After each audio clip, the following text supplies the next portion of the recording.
You guys want to do another marathon?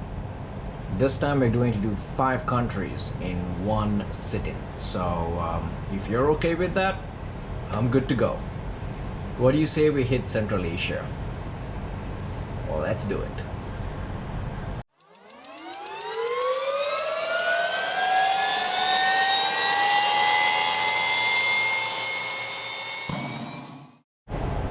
Hello ladies and gentlemen, boys and girls. So welcome back on board Waypoints Aviation, and back in the cockpit, and we're about to do a crazy marathon today. I'm going to be going 5 countries in a single day, which is not advisable for the health, but it's good fun. So today we are so if you've been following our episodes, the last one we went from Nepal into Pakistan, and we made a quick stop in Afghanistan. So we were able to take Afghanistan and Pakistan off the list of the countries we need to go to, and we're right now in the capital of Pakistan, Islamabad International Airport, and from here we're going to hit Central Asia. So Central Asia basically are countries that pretty much have Stan at the end of them. So from here we're going to be heading northwest towards we're going to go to Turkmenistan first, then we'll go to Tajikistan, then we're going to go to Uzbekistan, then Kyrgyzstan, and finally Kazakhstan. One of my favorite countries in Central Asia actually is Kazakhstan, and I have a lot of good friends there. So guys, if you're from any of these countries, any of these Stan countries, hello, and I guess you guys are Russian speaking as well, so привет, как дела? And yeah, nonetheless, today's going to be a fun one. I'm going to take you now into the briefing, and we're going to brief our first flight, which is from Pakistan to Turkmenistan, and then we're just going to get things underway. So guys, if you're not subscribed, please consider subscribing, and for those of you who are subscribed, thank you so much for being a part of the channel. We're growing so quickly, and I cannot say how grateful I am for that. And yeah, at the end of the video, if you feel you like this video, hit the thumbs up button, and yeah, let's get on with this, shall we? Alright, welcome on board, and time for our pre-flight briefing. So today, as I said in the intro, we're going to be going from Islamabad in Pakistan all the way northwest to the country of Turkmenistan. Alright, very specifically we're going to the city of Ashgabat, and I hope I said that correctly again. So that's where we're going today, and just came into SimBrief. We've got all our flight details planned in. We're going to be having an initial altitude cruising at flight level 280 with a cost index of 25. We're looking at an en route fuel burn of 5.6 tons and carrying a block fuel of 11.6 tons. We've got a full load of 180 passengers, and we've got an estimated takeoff weight of 70.7 tons. And that's the routing that we're going to be taking today. It's going to be runway 28 right with the Calmi 1 Juliet SID. And I'll get into the charts in just a second. We've got the standard 30 minutes of fuel for our reserves, and yeah, that's pretty much everything we need to know in terms of this flight plan. And yeah, so looking at the map, and our alternate is going to be in Kyrgyzstan, which is Manas International Airport, in fact. So yeah, that's pretty much where we're going, and it's going to be interesting. So what we're going to do now is we're going to basically jump into into our Navigraph charts, and the first thing we're going to take into consideration is the SID, which is right over here. So we're going to be referring to plate number 20-3 Golf, and it's an RNAV SID for Islamabad, Pakistan. So we're using the Calmi SID, specifically the Calmi 1 Juliet, and it has us taking off from runway 278, maximum speed of 220 knots at the first waypoint, making a slight left turn and then followed by a little bit of a right hand turn to Kimmel, where we got 10,000 feet or higher as a constraint, and then onwards to Kalmi. And that's pretty much all it says in terms of the routing information. The transition altitude is 12,000 feet. We've got 7,500 in the northeast as a minimum safe altitude, potentially because of the terrain in that area, and we've got 4,200 in the western region as well as in the southern region and southeastern region. It's 4,200 as the MSA. So that's the routing we're going to be taking to get there. And then from Kalmi, we're going to jump onto the airways. And yep, then from that point on, we're pretty much good to go. Once we get onto the airways, then we can continue our climb. So we'll take the initial... We're going to take 5,000 feet as an initial climb altitude, and then we'll take further clearance and get up there to our cruising, which is about flight level 280 today. And we will be checking the optimums and then setting our parameters according to that. All right. Now, in terms of our departure, we're currently here in gate number 7, right over here in the terminal.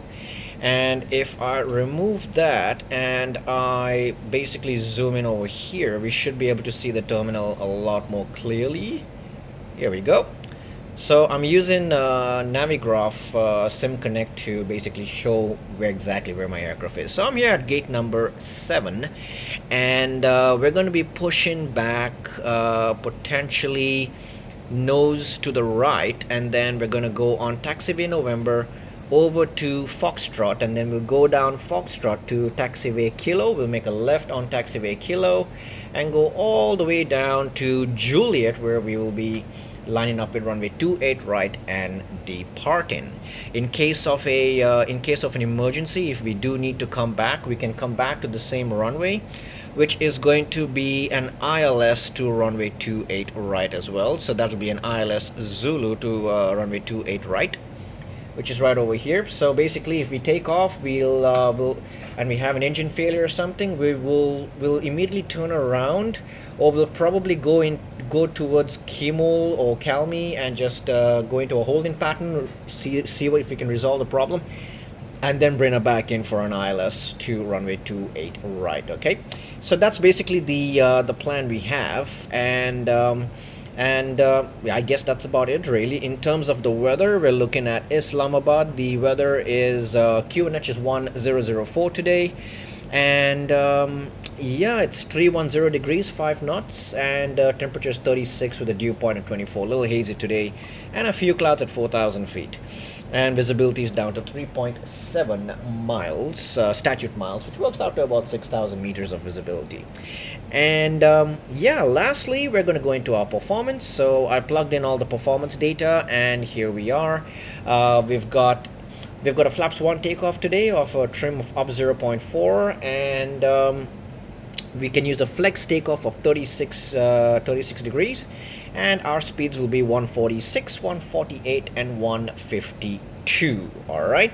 And coming back over to the charts, transition altitude, if I didn't mention it before, is 12,000 feet today as well. All right, guys, so that is the briefing for our flight from here over to Turkmenistan.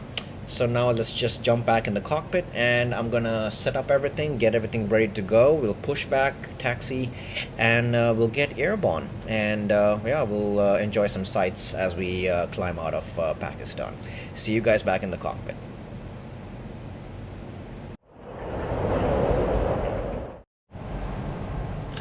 Alright guys, we're back in the cockpit. I've programmed in the MCDU. We've got about 798 miles to go, and everything's looking set up on our FCUs. I mean, on the MCDUs. FCUs set up. Captain, we are ready for pushback. Oh, cool. They're here. Alright, excellent. Beacon can come on. Gonna start the APU now. We've been using ground power and ground air. So I'm gonna get the APU started, then I'll disconnect the external power, and we'll be ready for our push and start very, very soon. So yeah, Just waiting now for the ground crew to set up everything, and then we should be good to Check go. completed. Bypass pin inserted. Alright, very good. So it's been operated by Donato today, so that guy's gonna come in and attach to the aircraft, and we're gonna be pushing back very soon. Alright, the APU is available. Gonna get the APU bleed on, switch off the external power, tell the ground crew I don't need the external power anymore. And that pretty much does that, and we can now go ahead and do the preparation checklist, which is gear prints and covers. The removed fuel quantity is set to 11.6 tons. Seat belts are on, the IRSs are in nav, and the barrel reference is 1004 set and cross-checked 3 times. And the before start checklist now is the parking brake is on until they tell me to release it. And takeoff speeds are going to be 146, 148, 152 with a flex of 36, flaps 1 takeoff. Today we're going to be going nose right, tail left, please. Release parking brakes, please. Alright, stand by, releasing parking brakes very soon.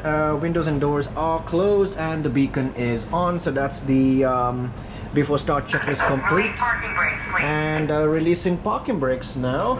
Commencing push. Okay. All engines clear. Start at will. Alright, here we go. We're off to Turkmenistan, Ashgabat. Even the name sounds cool, yeah? Ashgabat. Alright, and yep, thank you, sir. Very kind of you. And yeah, let's start engine number 2. Come right over here. Ignition start, and up and forward, and there we go. Engine number 2 is now spooling to life. N2 rotation around 21-22%. It's gonna kick the fuel in, ignite the fuel, and then basically the engine starts to come to life. There we go, fuel is in, and EGT is rising, N1 is rising, fuel flow is increasing. All the other parameters on the low ECAM are also rising up, so that's looking good. Overall, we have a pretty good engine start today. What a lovely day to fly. A little hazy, but overall, it's nice. No complaints, guys, no complaints. Thank you, Pakistan, for your hospitality. See you again soon. Alrighty. Engine number 2 has almost fully started up, and then it's going to be it's going to start engine number 1. Alright, engine number 2, sorry, has started and is available. Hello. And let's start number 1. Starting number 1. Please set parking brakes. Now? Oh, okay. Well, parking brake set. There you go. Waiting your confirmation for a good engine start. Alrighty, I'll give you that. Don't worry about that. Cockpit to ground. We have a good engine start. I need to turn that off. It overrides my voice, which is just wrong. But okay, starting number 1, and then gonna go ahead and taxi down to the holding point Juliet, which is right at the end of runway 28, or at the beginning rather of runway 28, right? And then we are going to go ahead for our takeoff. So guys, I'll see you when I'm at the runway. See you soon. Alright, ladies and gentlemen, here we are holding, we're lined up on runway 28 right in Islamabad, and it's time to go. Everything's been set up. I've done the lineup checklist, the lights are on, cabin crew's been notified to sit down, and initial climb to 5,000 is already set. So without any further ado, let's get going. Let's put this parking brake, no, crap. Okay, restart.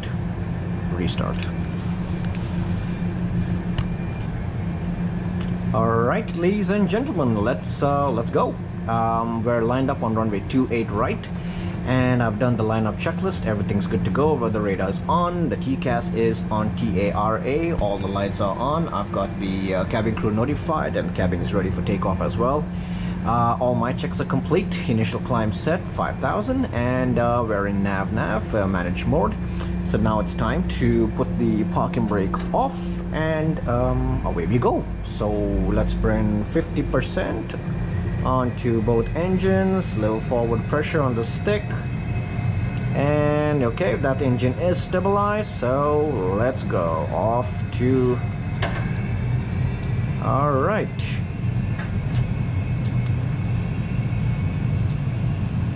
So stand by. Okay. All right, here we go. We had to go for toga. All right, man, toga, SRS runway, auto thrust blue.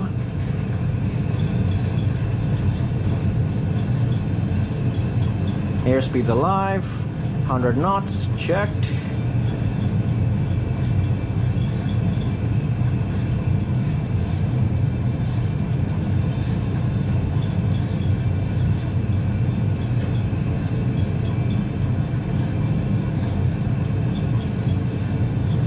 V1 and rotate. Bring it up. And away we go. Positive rate. Landing gear up. We've got nav. And we're climbing away. So maximum speed 220 knots over here, but that's not going to be a factor for us right now. And then the next waypoint, we've got to be 10,000 feet or higher. So I'll just continue to hand fly the aircraft just a little bit. Alright, very soon we'll get our thrust reduction acceleration at 3,250 feet, which is about 1,500 feet above ground level. There we go. Alright, thrust climb, auto thrust wide, and I don't know why I had to go toga. For some reason it wasn't engaging flex for me, but no worries, we got toga power and we were able to get off the ground. So I was actually supposed to do a flex takeoff, but for some reason my thrust levers, when I pushed them in, it wasn't quite engaging. But anyways, toga, and well, we got off the ground. All parameters are looking good, all engine parameters are still looking all right. And yep, we've got to climb to, let's go for flight level 280 and push. There we go, 280 blue. And we're just going to follow this nav, follow the flight directors, and as we bring the nose down just a little bit, we're going to continue to accelerate the aircraft, get the flaps up, and get going. So we just climbed up over the first layer of haze. You can see some of the mountains in the distance still, but yeah, looking nice. Turkmenistan. Interesting. I've never really been in real life, so it would be very interesting to see what the airport is like. Alright, there's our S-speed, speed check, flaps up, disarm spoilers, and on the lights we're going off on the two outer lights. Sorry, my mistake. And that would complete my items, my memory items, for when we go flaps up into clean configuration. Continuing our climb. Gotta be 10,000 feet or higher. That's about 15, just under 15 miles before that next waypoint. To be more specific, it's 12 miles. And I believe as soon as we get to that speed, we'll be able to climb a little bit faster. I can always pull and go a selected speed of 240, and then that's going to help us climb faster to maintain that speed. So if I just pull that back there you go, see that? Now we're climbing much faster, and we will definitely reach 10,000 by the time we get to that to Kimul. So things are looking good right there. Just continue to hand fly the aircraft. Now we're going to reach that speed there, the selected speed, so it's probably going to ask me to bring the nose down just a little bit, as it just did, just to maintain speed. So now we're adjusting, we're climbing for speed. Alright, we're climbing at an angle of attack that will maintain 240 knots indicated. So yeah, and as you can see on the side stick, guys, there's not much to do. You know, once you put it in the center of the flight director, there really isn't much to do. The aircraft will auto trim and keep itself there for you. So yeah, so I am 6 miles away from Kimul, and I'm at just crossing 10,000 now. Wonderful. So now it's time to get the autopilot on manage that speed and let the aircraft climb over. We've just crossed 10,000, so up here, so that seatbelt signs can go off now, cabin crew can start their service. And over here, we're gonna go airport and come on down here, progress. Radnav, nothing was tuned, and secondary flight plan copy active, and that's about it really. So guys, we're done. We're now gonna climb over to our cruise. I get to sit back and enjoy the view as we go along. Get back to you guys when I'm up in my cruise. See you then.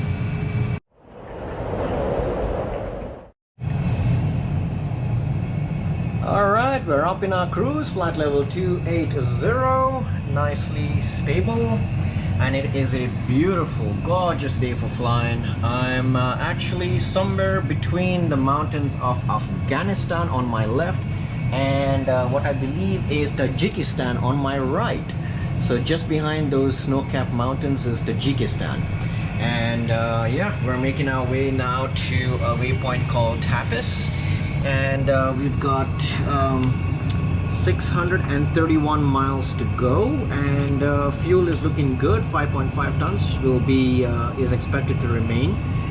Even though we have a headwind, we're still looking good on the fuel. So yeah, and what I'm going to do is I'm just going to relax now, and I'm going to start thinking about the descent and the approach. When we get to about 200 miles away from the airport, I will start to brief that. And yeah, so guys, thanks again for being part of this flight, and I'll get back to you very shortly when we're about to do the descent and approach briefing, and then we'll take it from there. All right, see you guys soon.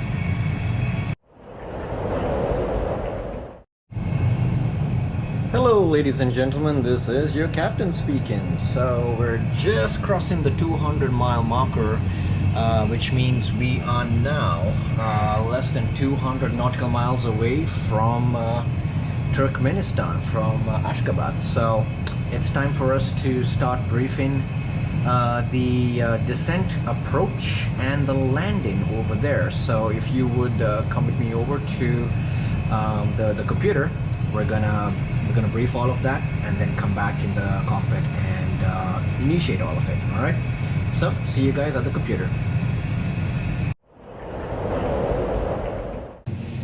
Okay, here we are. We're inbound to a waypoint called Ninop, and we're on the Bravo 475 airway as of right now. We're maintaining flight level 280, 28,000 feet above sea level. And yeah, pretty much just about 190 miles to go before we reach our destination, which is going to be Ashgabat airport in Turkmenistan. All right, so we were expecting to get the runway 11 right via the Kimor 1 Alpha Star. So if we quickly come over to the airports, all right, and we bring up the airport chart for Ashgabat airport in Turkmenistan. Now Navigraph has got a wonderful new feature, which is weather. So if we check the weather, we can see you can get various ATIS information if it's available for the airport, but I'm more concerned about the METAR, which is just 7 minutes ago. It's a brand new METAR. So the winds are 110, 12 knots, visibility is 9,000 meters, no significant change expected. Temperature is 28 with a dew point of 7 degrees, and the QNH today is 1014. So given that the winds are favoring runway 11, if we come over to the airport chart, you can see that on the plate number 10-9, effective the 21st of April, we're going to do runway 11 right, which is a inbound course of 114 degrees, track of 114. The airport elevation is about 693 feet, 693 feet above sea level, And yeah, it's a 12,467 foot runway. It's a 3,800 meter runway, so that's pretty good. Coming over to our stars, where I'm referring to plate number 10-2 Bravo, effective the 21st of April, and it is a star for Ashgabat. So we'll be coming into Kimor, and from Kimor we're going to do the Kimor 11 Alpha to a waypoint called Gippon, and then from Gippon we're going to be coming over to Ugmur. All right, and there is a VOR that I will tune in for Ashgabat, which is the Ashgabat VOR 114.5 Alpha Sierra Bravo. So once we get to Ugmur, we then can start working out the approach towards the runway, which is going to be an ILS. I am referring to plate 11-2 Alpha, effective the 21st of April. It's an ILS, also Cat 2, Cat 3 capable for 11 right in Ashgabat. So the frequency is 111.1 India Alpha Delta. Final course is 114 degrees, and the final approach fix starts at 2,500 feet.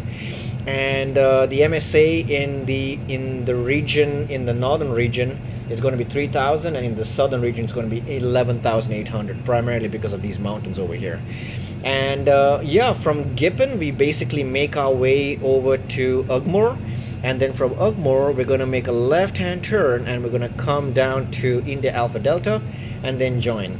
So by the time we get to India Alpha Delta over here, 8.2 miles away from India Alpha Delta, we need to be at 2,500 feet, and then we're going to start a 3-degree descent down to our minimums, which is going to be, if I have a look here, oh yeah, we got a regular ILS, so I'm going to use that. Yep, 2,500 down to our minimums of 883 feet. All right. And then in case of a missed approach, climb on 114 degrees to 2,000 feet, then turn left to intercept a radial of 103 to Gudra, climb into 3,000 to Gudra, holding as directed. So basically we go outbound, and then we basically go over to Gudra, and we're going to hold there at 3,000 feet. So that's the missed approach procedure. And yeah, I was referring to 11-2 actually, which is a regular ILS, because we don't have any Cat 2 conditions in Turkmenistan right now. So yeah, so that's the plan. We're going to go ahead now and program all of this into the box. And yeah, looking at the airport, we have yep, 11 right. We can probably exit at Echo 3. And if I bring up the parking stands, we're looking at Echo 3. We can probably take Delta 2 or Delta 1, and I'll take either 114 Alpha or 114 Bravo, one of them. So that's kind of where I'm going to be. That's at Terminal 1 in Turkmenistan. Alright guys, so that is, and this will be a low auto brakes landing. Alright, so that's pretty much the plan. Now all I got to do is go ahead and program all of this into the box, and then initiate the descent. So I'll see you guys back at the back in the cockpit.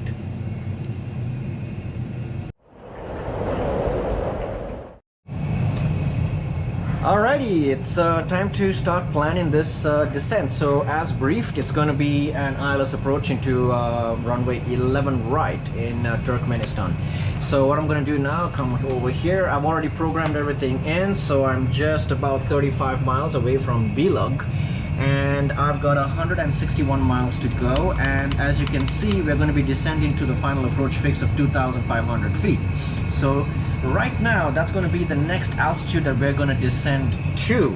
So if I bring up my trusty calculator, we're at 28,000 feet right now, and we want to come down to 2,500. So it's 2.5. Standby. 28,000 minus 2,500 feet. That's going to be 25,500 feet that we have to lose. And that's going to be, so that's going to come up to like 25.5. If I multiply that number by 3 and then add 5 to it for an extra margin, that gives us 81.5 miles away from our destination when we need to start our descent. So what I'm going to do is I'm going to come over here, go to fix info, and I've already got Uniform Tango Alpha Alpha over there. I'm going to change it to Uniform Tango Alpha Alpha 11 right, and it's going to be 82 miles of radius and an inbound radius of 294. All right, so that's pretty much set, and yeah, so we're just 49 miles away from the threshold of that radius. So that's looking good there. If I zoom out a little bit on the map, there it is right over there. All right, and yeah, so, and as I said, this is going to be a low auto brakes landing. So we've done the flight plan, we've done the rad nav, I've tuned in the I've tuned in the Ashgabat VORs into the radios, so we are tracking them right now. And yeah, the ILS frequency checks out, it's identified, and the course is also correct. Performance progress wise, we've got Uniform Tango Alpha Alpha, Uniform Tango Alpha Alpha 11 right, and our GPS accuracy is high. Performance wise, I've already got the approach data in there along with our barrel for the minimums, and it's showing right over there as well.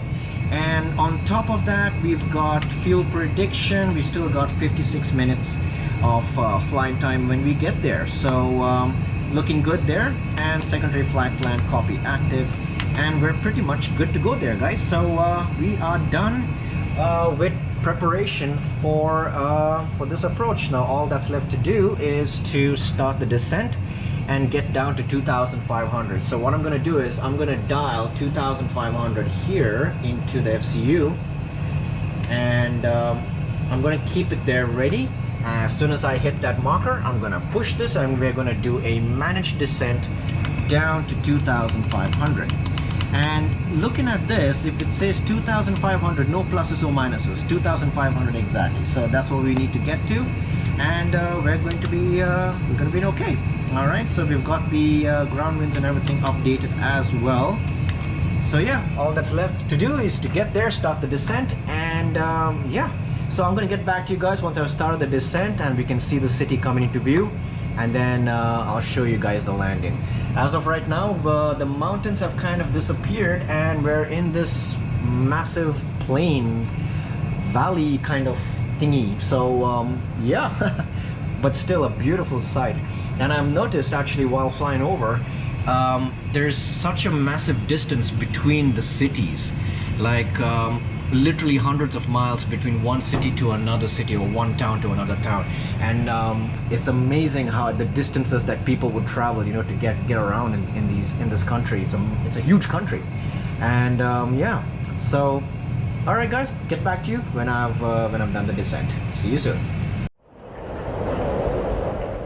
Alright guys, here we are. We've initiated the descent, and we're basically right onto our approach into Turkmenistan, into Ashgabat, which is literally like underneath that layer of haze right over there that you see up ahead.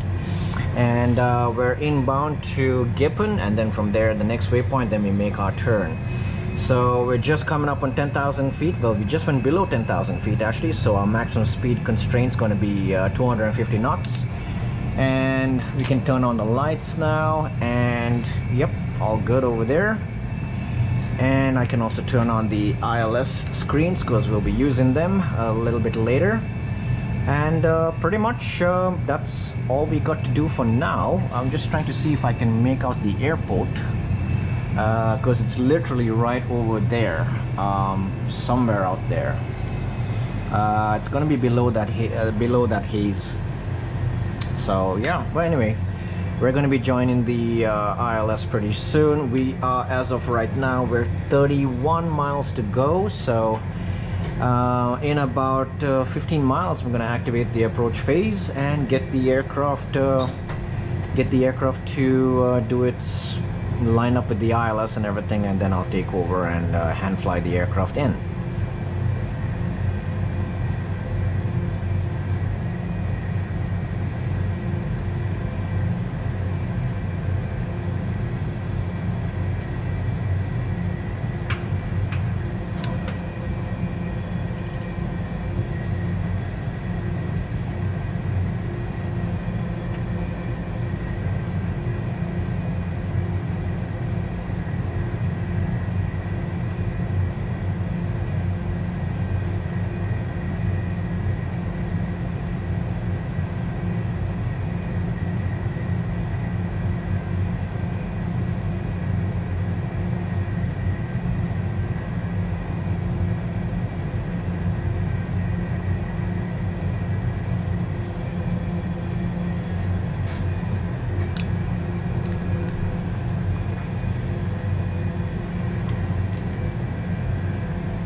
Alright, can see a little bit more of the ground clearly right now, so I believe it's a good time now to activate the approach phase. Let the aircraft start slowing down to green dot speed. I want to get the aircraft down and descending in time for our final approach fix so that we're not too high. And we're starting to make the final turn over towards the runway. So we're turning for final now. Yeah, some mountains back in view again, and that would probably be why the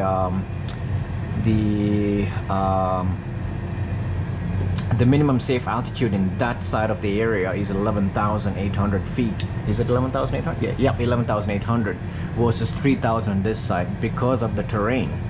So yeah, makes perfect sense. All right, speeds are good for flaps 1, so speed checked, and flaps 1. Here we go.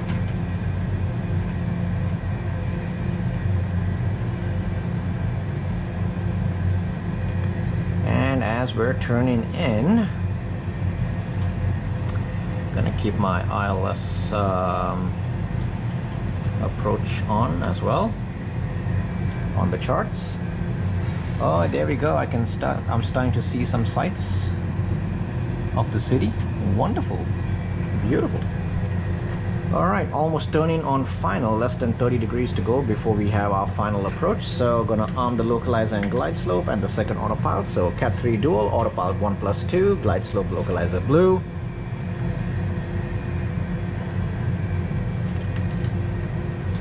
And once that's captured, the go around altitude. Okay, we have lock star. We've just captured the localizer.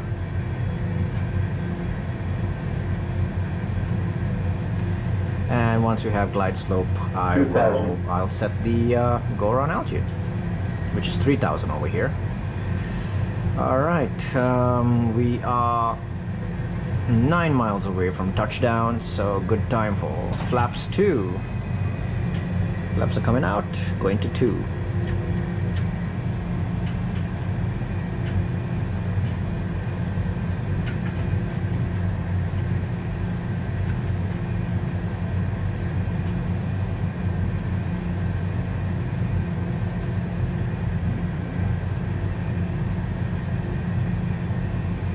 I'm going to maintain a speed of 160 knots until we get closer to the runway, or at least until we're established on the glide slope, which is going to be very soon. The glide is alive, it's coming in. When it's 1 bar above, that's when we're going to go gear down and flaps 3.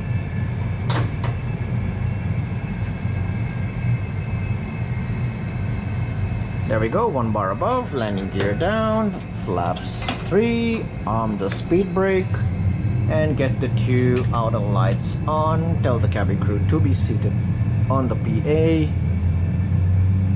There we go, glide slope star. Still don't see the airport though.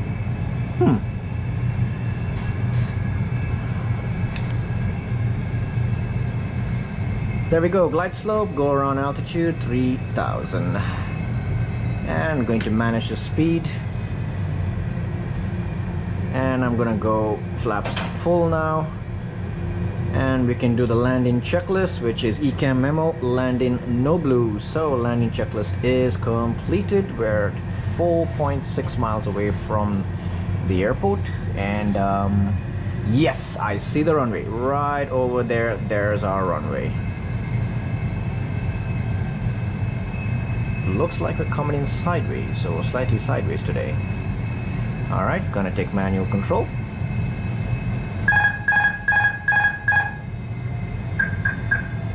Lovely. Okay, I'm gonna go flight directors off, bird on, and set 114.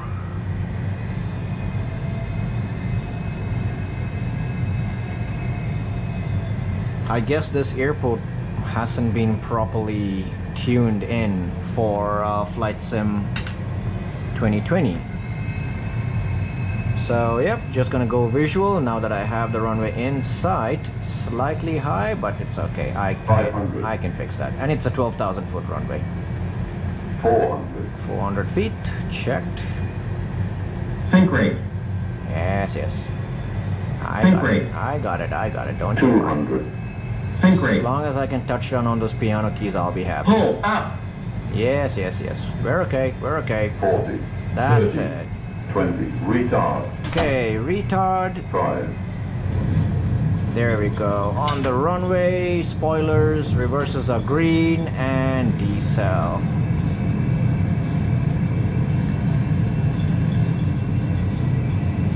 Cool.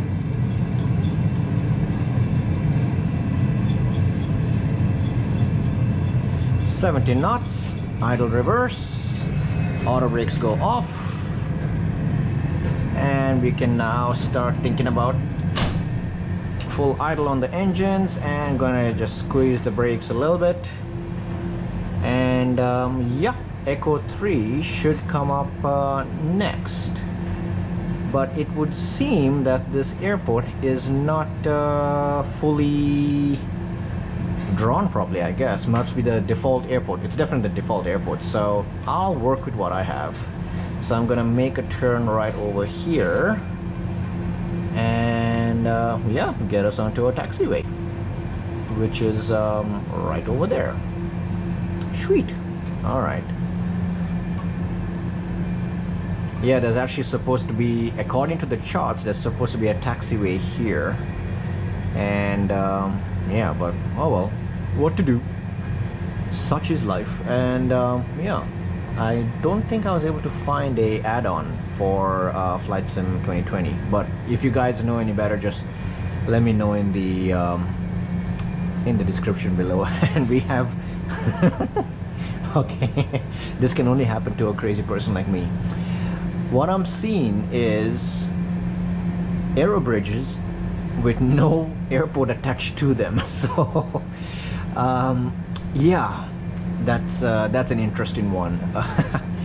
All right, so what I'm gonna do now is I'm just basically gonna get the aircraft into that apron over there, and I'll park it somewhere. And I'll probably go search for a more detailed airport or something. Oh, here we go, an aero bridge. Well, partially connected. Well, it's near the airport anyways, near the terminal building, so I'll take that. All right, cleaning up the aircraft. TCAS off, weather radar off, terrain radar off, and starting the APU as well. Here we go. And the after landing checklist is complete now. So yeah, all right, it's a little messy over here, but I'll see what I can do. I'm just gonna literally park the aircraft right over here because we got some traffic over there. All right, let's go off. And yeah. Interesting. All right, let's take her in over here, and we'll stop the aeroplane just at these lines over here.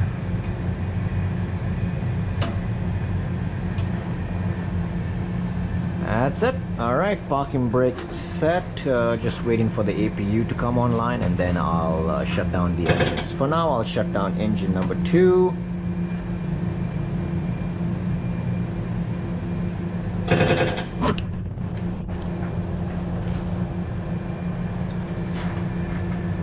APU is available.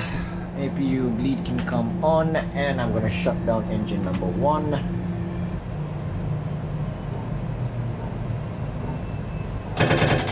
Excellent. And yep, strobes and beacon off, seatbelt sign off, and yeah, let's get some ground power attached to the aircraft.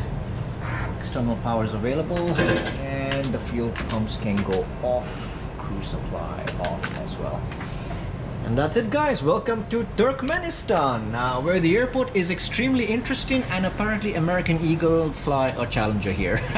Regional jet all the way from America to Central Asia. So such is Flight Sim 2020. All right, guys, I'm gonna take a quick break, then we're gonna come back and we're going to brief for our next destination, and then yeah, let's we'll get going. All right, see you guys soon.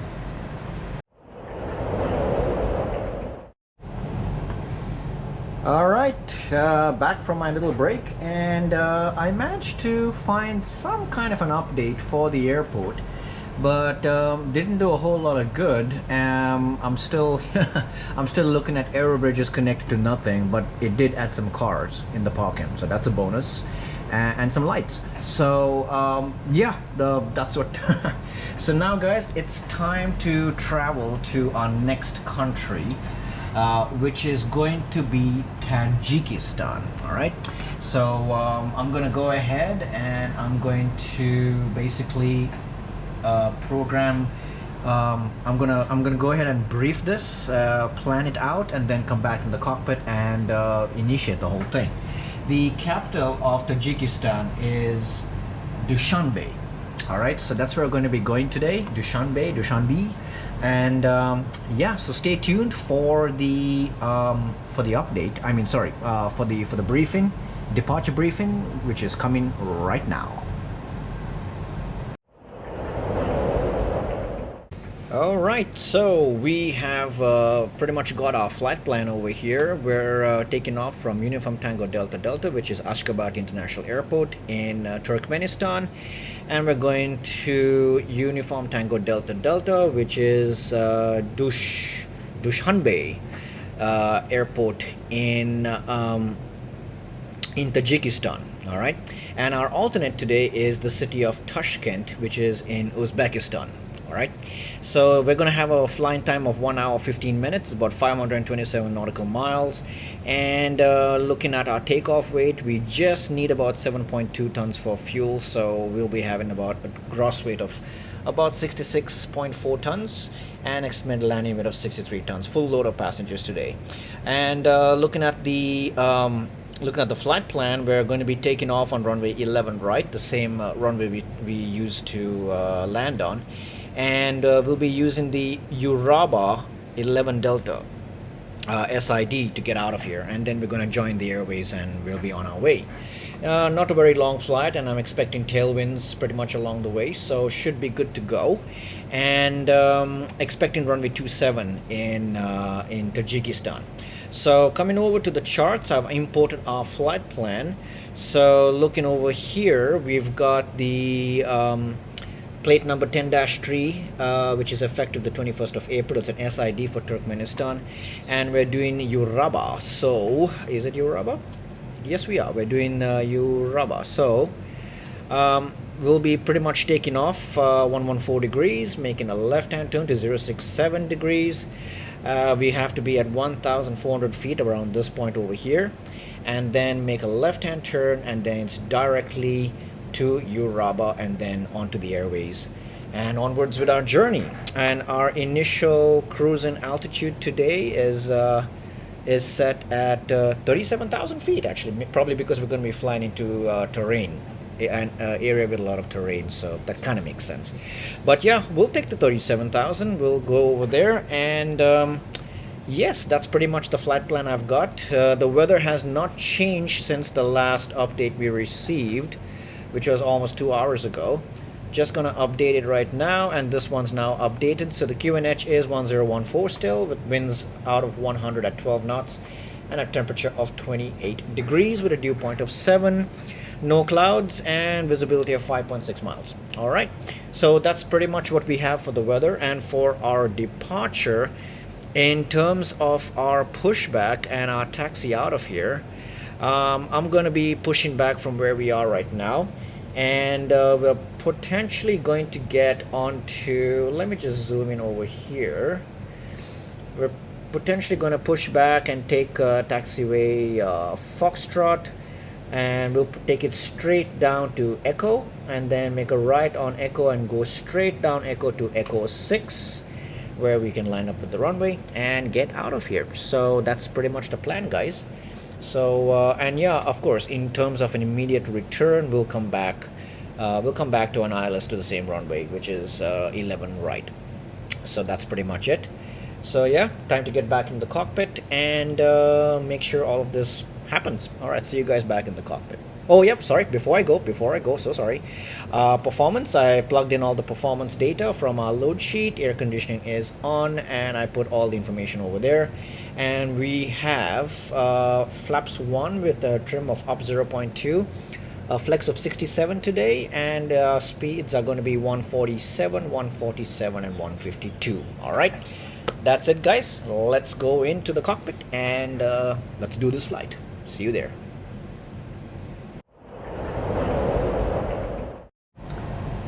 Alright, back in the cockpit, and I've gone ahead, I've programmed everything in, and now I'm just preparing for departure, for pushback and departure. Initially we're going up to 12,000 feet, and then we'll go up higher as we get cleared.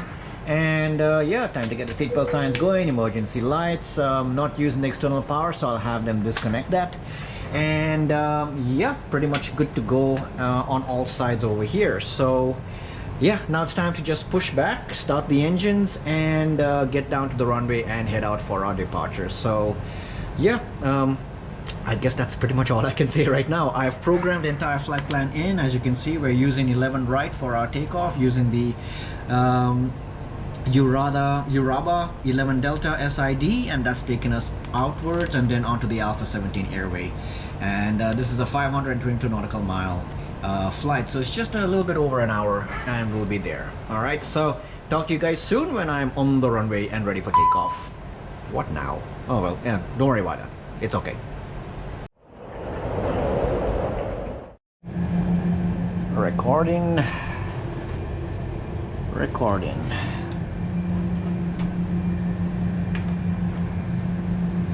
Alrighty, and just like that, here I am on the runway, ready to go. So it's time to release the parking brakes. Lights are on, everything's ready, lineup checklist has been completed.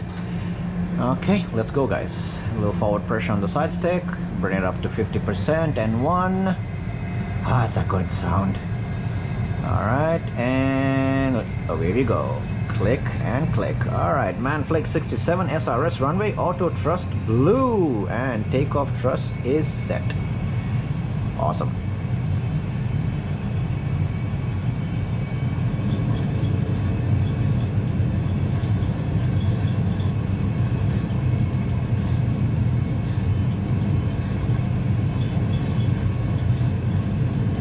There's 100 knots. Centralize the stick at 100 knots.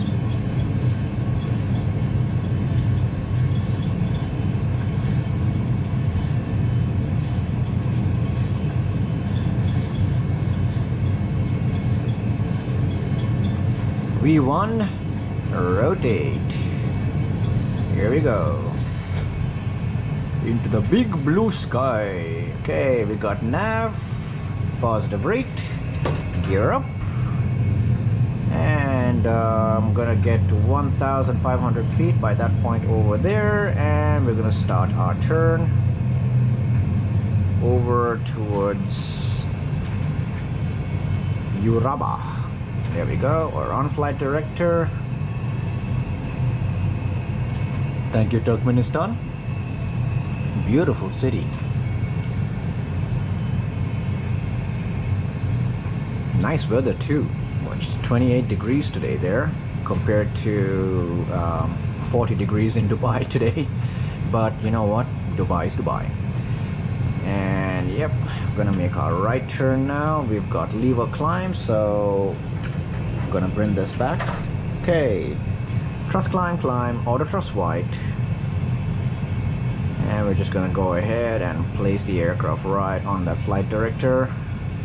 There we go, nice and steady.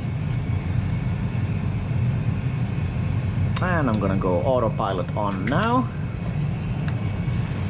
and just basically climb up until it's time to speed up.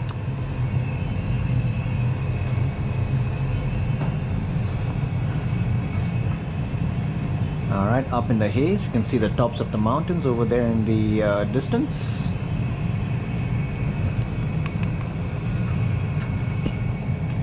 And here we go, we've got our S-speed just coming up right there. As soon as we cross past it, we can now go flaps up, and when we do that, you disarm the spoilers and you put the two outer lights off. And that's your memory items for when you go flaps up to clean configuration. And now the aircraft is going to accelerate past green dot to about 250 knots. And we don't really have any altitude targets over there, so we can climb steadily as we see fit. Going to get the terrain radar going as well, and yeah, there we go. So overall, we're now heading back east. So when we land in Tajikistan, our next destination is going to head back out west towards I believe all right, we've done Turkmenistan, we're going to Tajikistan, then we're going to go over to Uzbekistan, and then Kyrgyzstan, and then Kazakhstan. So we're literally going west east west east west east until we reach Kazakhstan. All right, so that's my genius plan for today. All right, so guys, I'm gonna be reaching 10,000 feet, do my 10,000 checks, and then onwards to our climb, which is going to be, we're cleared to 370, so let's go ahead, put 370 in there. There it is, we're in our climb, alt blue 3700, and yeah, that's it. That's pretty much it for now, and I'll get back to you guys when we're up in our cruise. See you then. Alright, we've reached 37,000 feet, flight level 370, and we are cruising on our way to Tajikistan. And yeah, it's been pretty good so far. It's like been about just a little bit over 25 minutes into the flight, and yeah, everything's looking fine. I've actually been drinking this smart water lately, and I don't know why they call it smart water, something to do with electrolytes or whatever. I'm not advertising. They haven't sponsored me or anything. So yeah, but I just kept wondering why they call it smart water. I mean, I don't feel any difference in myself, apart from the fact that the square root of the variance in statistics often symbolizes the sigma in a fundamental concept in data analysis. It quantifies the spread of dispersion of data points within the data set and plays a crucial role in many statistical analysis. I didn't know that either until I just drank that water. I also did not know that black holes can emit a Hawking radiation due to quantum effects near the event horizon, leading to a gradual loss of mass over time. It's a fascinating example of the interplay between general relativity and the quantum mechanics of our universe. What do I know? But yeah, smart water, guys. It can surprise you. But yeah, I'm in my cruise, and what I need to do right now is, because I am only just under 300 miles away, I need to do the smart thing and start planning my descent and my arrival now, because I have very, very little time to do that. So if you'll come with me now to the briefing, and we'll plan this, and then come back to the cockpit.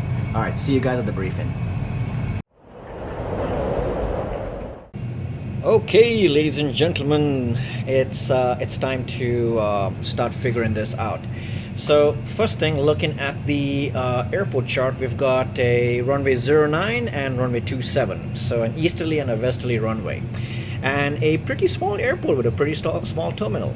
All right, so what I want to do is I'm just going to be looking at the weather information. The winds are 110, 12 knots, and actually no, sorry, my bad. I am looking at the wrong airport. Weather and METAR. Okay, here we go. So this METAR was good for 30 minutes ago, and it says the winds are variable at 2 meters per second, and it's 4,100 visibility with some haze, scattered clouds at 2,500, and broken clouds at 3,100 feet. And yeah, and the QNH is the QFE is 062 and 093. All right, I'll have to work that out into a QNH, but nonetheless, I'll see what I can do. And yeah, so given that the winds are variable, let's come over here and look at the approaches we have. So now we can do an ILS into 09, But if you're going to use 27, we have to use NDBs only. So what I initially programmed in fast for the flight plan was 27, but I can very well use 09. So I'll take an ILS Zulu for runway 09. And well, firstly, we're going to be we're exiting our cruising route at a waypoint called Sopno. All right.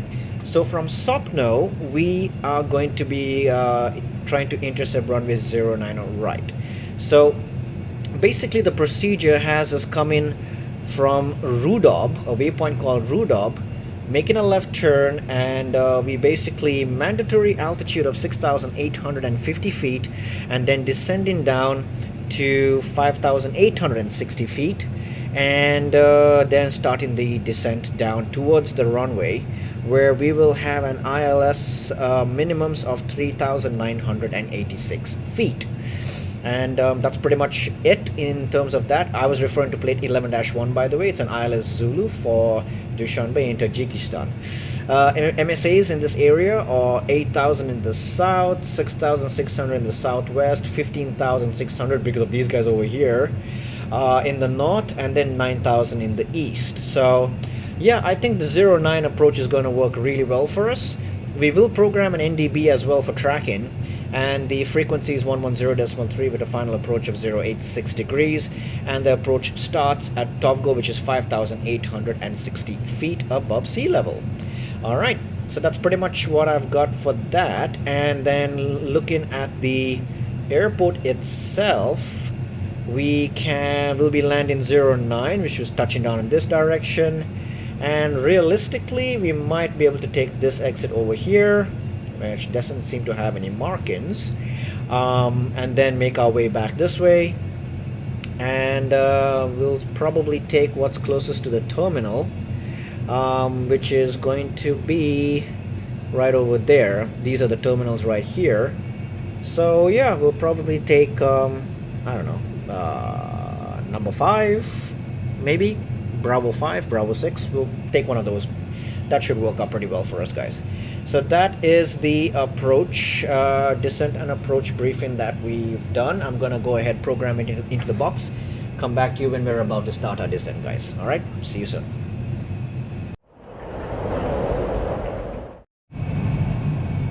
All right, programmed everything into the box, and now it's time to start our descent. We're gonna go down to our the final altitude, which is going to be Tovgo 5,860. So I'm just gonna put 5,800 in here. Actually go 5,900 and push, and there we go. We're starting our descent. I did calculate that about 95 miles away from our destination is when we're going to start the descent into Tajikistan, and we're currently 95 miles, so that's looking good. We programmed in for an ILS Zulu to runway 09. We've got the GPS accuracy is high. We've put all the parameters in there. QNH of 1014, temperature, the winds, it's all in there.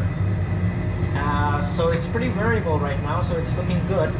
And yeah, and the minimums today are going to be, as per the charts, the minimums are 3,986, so that's also in there as well with the barrow. So things are looking good right now. And look at that mountain range coming into view. That is absolutely amazing. So yeah, that's it. Started our descent. Auto brakes low for this landing here because we got a pretty decently long runway. And just gonna use the speed brakes just to stop the aircraft from over accelerating as we try to catch up with our profile over there. And things are looking good to go as of right now. So yeah, that's pretty much it, guys. We've done the whole preparation for it, and now it's just monitoring that the aircraft does the right thing. And pretty soon, just behind these mountains is the beautiful country of Tajikistan and the city of Dushanbe. So that's where we're going to be landing pretty soon. I'll get back to you guys when just on final approach. So see you guys then.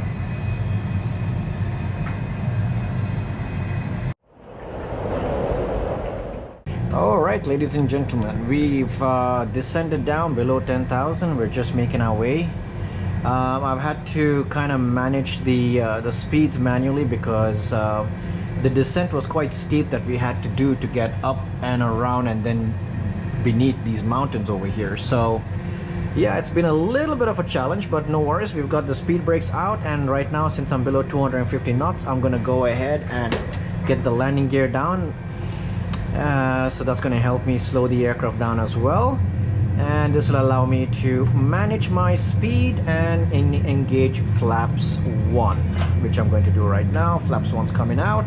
I can also go ahead and arm the localizer and the glide slope, and potentially now I could manage the descent as well all the way down to the ILS. So this is how you kind of play with the aircraft, and you know, just make sure you're getting things right. And by the way, our go around altitude is 10,000 feet. So as soon as I have the glide slope, I'm gonna go ahead and put 10,000 in there. Flaps 2 is coming now. I can go ahead and arm the speed brakes as well, get the lights going up here as well. And we've got lock star, and yeah, I'm literally just gonna push the level off now. Flaps 3 is coming in. All right, we got the localizer, and it's just waiting on the glide slope now, and then it's pretty much good to go. So they weren't kidding about the haze. The haze is there. So yeah, just gonna keep that ready to put in my 10,000, and I am about 12 miles away. So let's see if we're gonna track the ADF. They're right over there just ahead of us. So I'm tracking the ADFs as well right now. And very soon I should get the glide slope, and the aircraft should start descending towards the runway, which I hope I'll see early hand. Okay, glide slope star.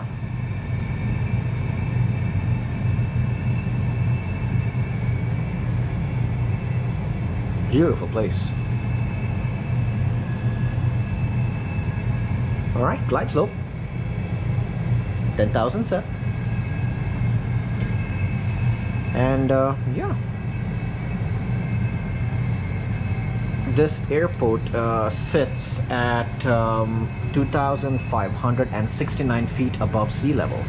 So yeah, not exactly a low altitude airport, and but we're looking good so far.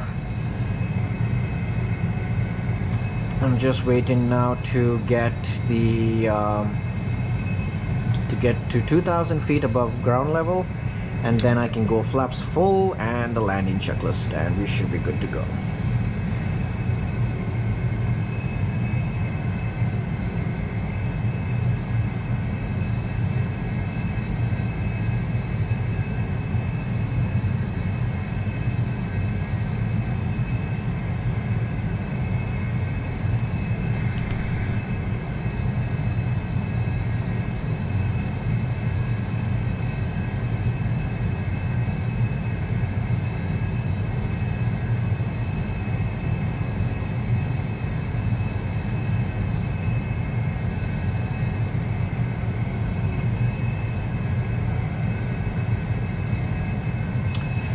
Alrighty, we are now 2,000 feet, flaps full, and that will complete the landing checklist, which is landing no blue.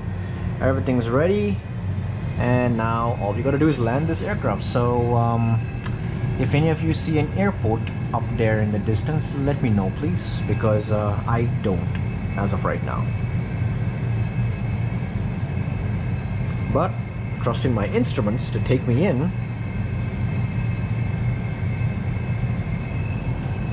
Definitely below that line of mountains, that's for sure. In the valley.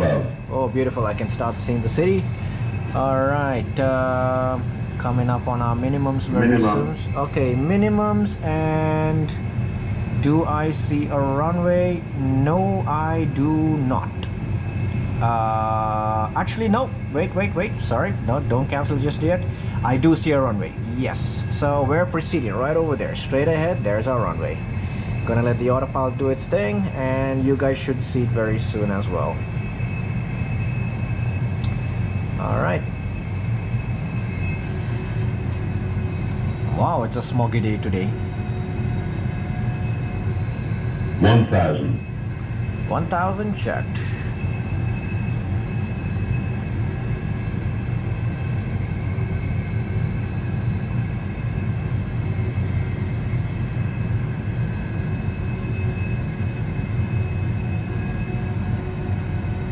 Interesting. Let's keep it going. Coming up on 600 feet above the ground. You guys can see the runway, right? It's right over there. 500. I don't know if the camera shows it clearly, but there it is right there. Now you should be able to see it. All right.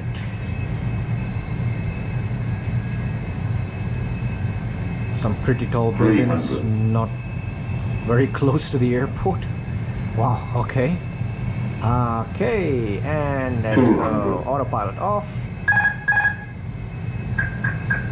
And let's land this. 100.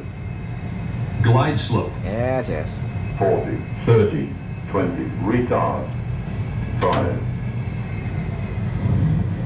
Touchdown. And we got our reverses coming in. Spoilers, reverses green, and decel.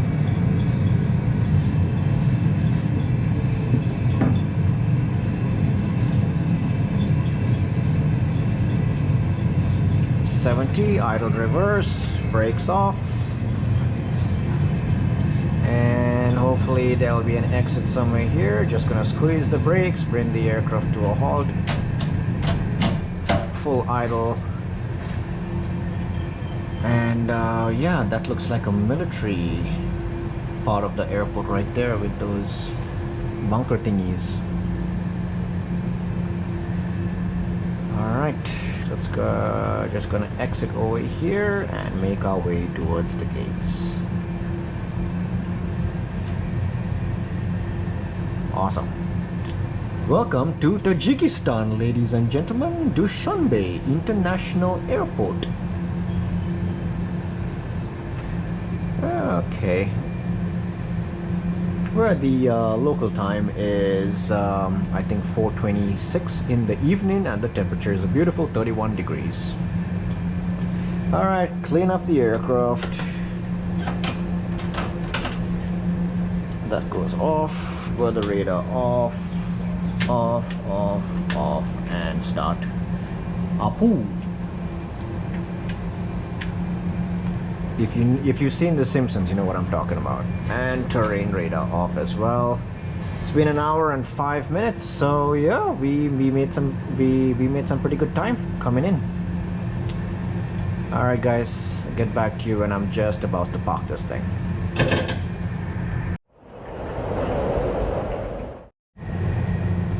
All right, making our turn into the apron.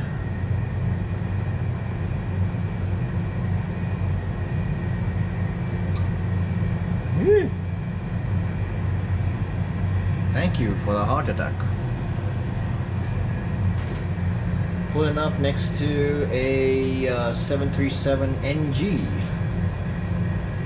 which belongs to an airline called Atran.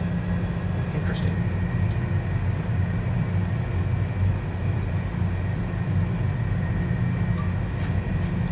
Alrighty, that should do it right over there.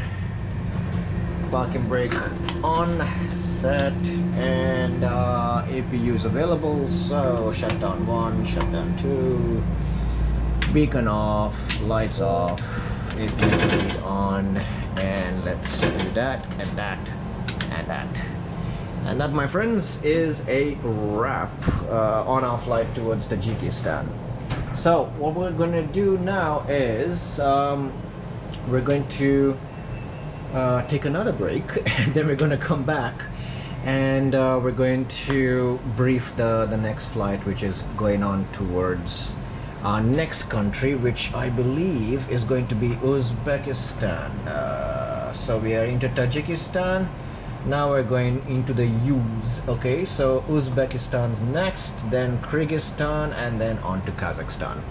All right, so that's the plan. Let's take a quick break, guys, and I'll see you in just a few minutes. A few moments later. Well, ladies and gentlemen, we're back again, and it's time to do another flight briefing. So yeah, we're in Tajikistan, and in Dushanbe airport, of course, as you know, and we're going to be taking off. It looks like we're going to be doing runway 27. The winds have changed and stuff like that. All right, so basically we're going from Uniform Tango Delta Delta to Uniform Tango Tango Tango. Lots of tangos there. And I've chosen to have Kyrgyzstan, Manas International Airport, which is in Bishkek in Kyrgyzstan, as our alternate for today. It's just going to be 41 minutes. It's a short flight, very short flight. We're taking a cost index of 24 this time, and our arrival route distance is 238 miles.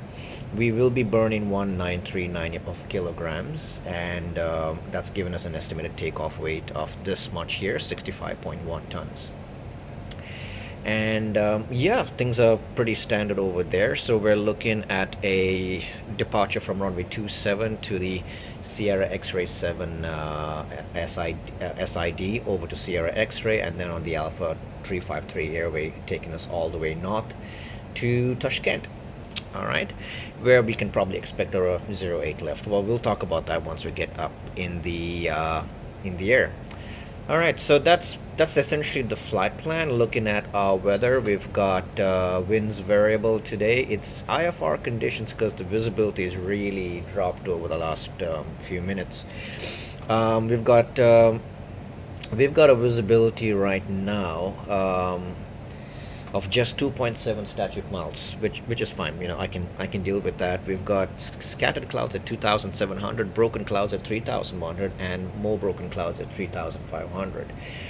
The winds are variable and 2 knots, and the authority seems to want us to use runway 27 today. Okay, and it's going to be 29. Temperature is 29 degrees with a dew point of 11. All right, so that's what we've got in terms of the weather, and in terms of the performance, plugged it in, put in all the parameters there, and we will be doing a flaps 1 takeoff with a trim of 0.2 up, and 67 on the flex with 147, 147, and 152 on our V speeds today. All right. In terms of the taxi out, if we just bring that there, zoom in carefully. So we're going to be taxiing out using, we're currently right over here. We'll probably push back onto this taxiway here, head out, make a, nope, we'll pretty much go straight down, and then over here, no, I'm sorry, my bad, I'm sorry, I'm going the wrong way. We're going to push the nose right, and we're going to go all the way to the end, and then get over here, come onto runway 27, backtrack down 09, and then make the turn, line up with 27, and then we're off. In terms of the SID, I am referring to plate number 10-3 Alpha, effective the 2nd of February. It's an SID for Dushanbe, Tajikistan. We've got initial departure on 264 degrees and at 5,830 feet above sea level, which will be 3,288 feet above ground level. We're going to initiate a left-hand turn to 104 degrees to an inbound to a point called Tuwan, and from Tuwan, which is about 355 degrees radial away from the main NDB, which is over here, Whiskey NDB, we'll make another left turn to intercept that NDB 327 degrees inbound, and then basically we have to be at or above flight level 160. So I'm gonna have to use, that's because there's mountains in the region, right? So we're trying to climb as high as we can and get up as much as possible. All right, so and you can see over here it says these SIDs require minimum climb gradients, 4.7% up to that, and then 4% up to 160. Now what does that mean is translated over here. All right, So we need 4.7% initially after takeoff, which means if our speeds are going to be 114 miles an hour, 150 knots, we're going to be rotating today. We'll leave the ground at 152. All right, so at 152 I'm going to have to maintain a minimum climb of 600 feet per minute. That's going to take me up initially to the 5,830 feet. Now as I keep accelerating, I should maintain 4 degrees. So I'll probably be at 250 knots. There's no speed restriction that I can see. So as soon as I get up over 10,000, I can start accelerating.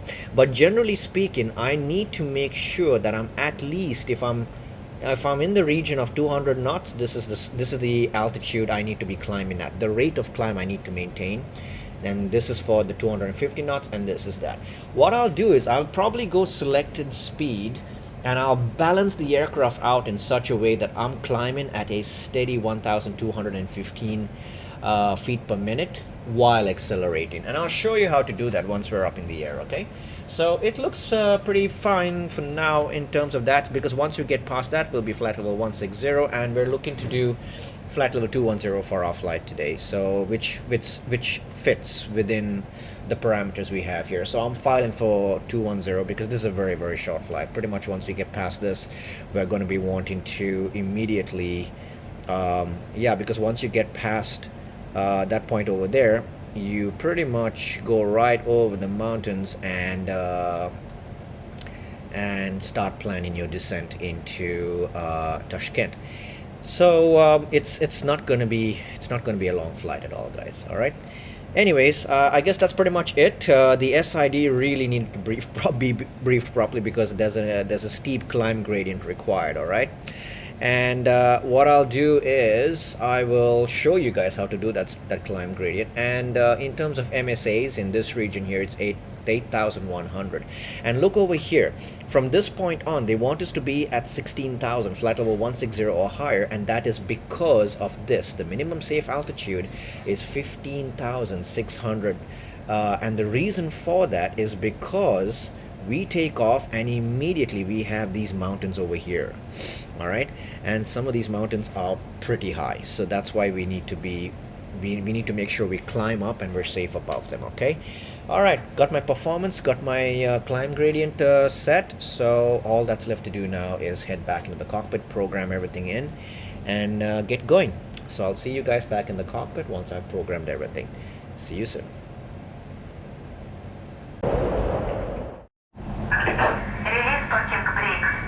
Okay, in just a second. Alright guys, everything's programmed in, ready to go. We're going up to flight level 210. I've set it up, QNHs are set. She's very impatient today. She wants to release. Alright, okay, let's start the pushback. Releasing parking works. Release engine 3, push please. All engines clear. Start at wheel. Okay, thank you. Alright, so that should keep her quiet for a while. I'm gonna go ahead and start engine number 2 first. And yeah, just to give you a recap, we've got everything set up here. We're going to be pushing nose to the right and basically taxiing down runway, going down to runway 27 basically. And the departure, as I told you guys in the briefing, it's going to be taking off, immediately climbing to 5,800 feet, and then making a left turn, and then from here we've got to make sure we're at flight level 160. So I'll be managing our climb very carefully to make sure we get out of to get up and over. So it's really hazy today in over here, so in Dushanbe. So basically there's a lot of mountains over there, and we're going to need to make sure we get up and over them. All right. And ironically, Mr. iPad decided to have an update right now. But that's okay. So yeah, pushing back, starting up the engines, and going to get onto the runway. And then well, yeah, once we get airborne, we're going to be managing this aircraft to make sure we climb as quickly as we can. So I may need to sacrifice some speed to gain altitude, or whatever works first, you know. So yeah, That's that impatient lady you heard just Please set parking brakes. Oh, sure, why not? Parking brakes is set. Starting number 1. Waiting your confirmation for a good engine start. Yeah, I totally understand what you said, ma'am. I'm just gonna tell her. Cockpit to ground. We have a good engine start. You can disconnect. I do need to switch that off. I don't want another voice apart from my own. But yeah, never mind. Okay, so she's gonna do her thing, remove the pin, get the tow truck out, and then in the meantime I'll get engine number 1 started as well. Alright, so and we're tracking the NDB, so that's what I've got tracking over here. Set up everything on these parameters right here, which is the WNDB. Performance wise, we've got that. So yeah, I'm actually going to do a small change over here. Now, given that I need to climb as quickly as I can to 5,800 feet, right? So what I'm going to do is I'm going to set the thrust acceleration and thrust reduction altitude to 6,000. So we'll power out of here, all right? And the acceleration altitude, I'll also keep it at that's Left is interesting. clear, right is clear. I'll keep that also at 6,000 for now. I can always change those parameters as I want later. All right, all good. They've gone. Where is she? Lady, where are you? Okay, so that's going to help me climb up as quickly as I can. Keep the power going. This is not a flight about economics. This is a flight of trying to get up and over terrain as soon as possible. So that's exactly what we're going to be doing, guys. Can turn on the predictive wind shear now, get the TCAS going, and I can turn off the APU bleed, APU master, and yep, thank you, lady, bye bye. And yeah, APU master off as well. Get the lights going. I'll do my runway checks. I'll do my flight control checks when I'm taxiing down to the runway. All right, guys. See you in just a little bit when I'm lined up with runway 27 ready for takeoff.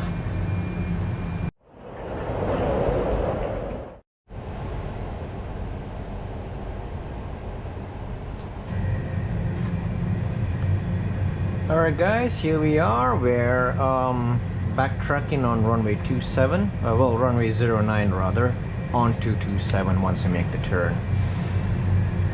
So I'm just gonna slow it down a little bit over here and make the turn and get lined up with the runway.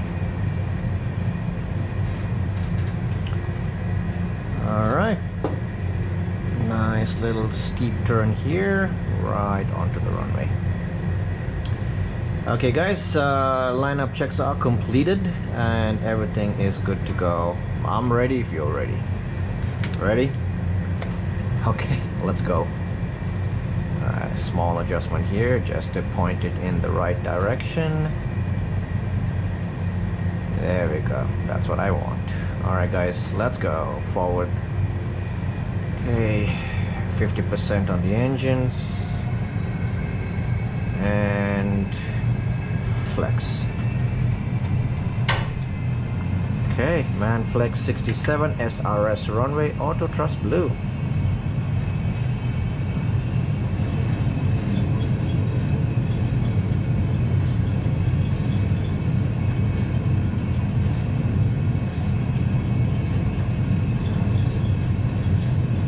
As you can see, when I turned on the weather radar, the mountain showed up 100 knots, cross-checked. The mountain showed up in, in bright red. But you can't see them because of the haze.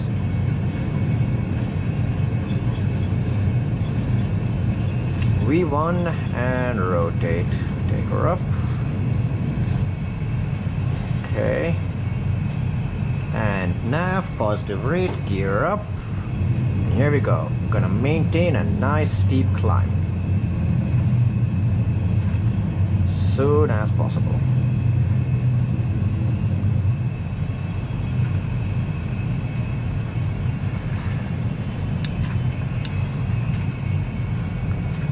Autopilot's coming on.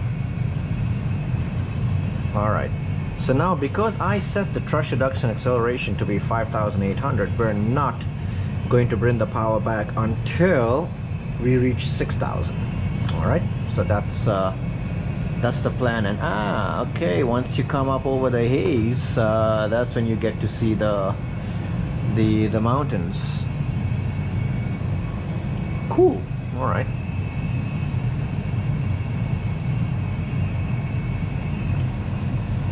Alright, so we're pretty much on our way.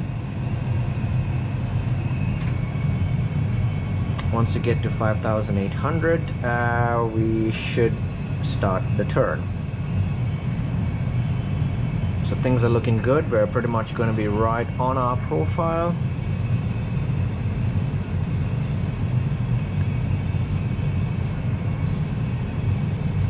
Okay, excellent. So it's going to continue the climb. It's not going to stop at 5,000, at least I think it's not going to stop at 5,800. Yep, we're going to continue.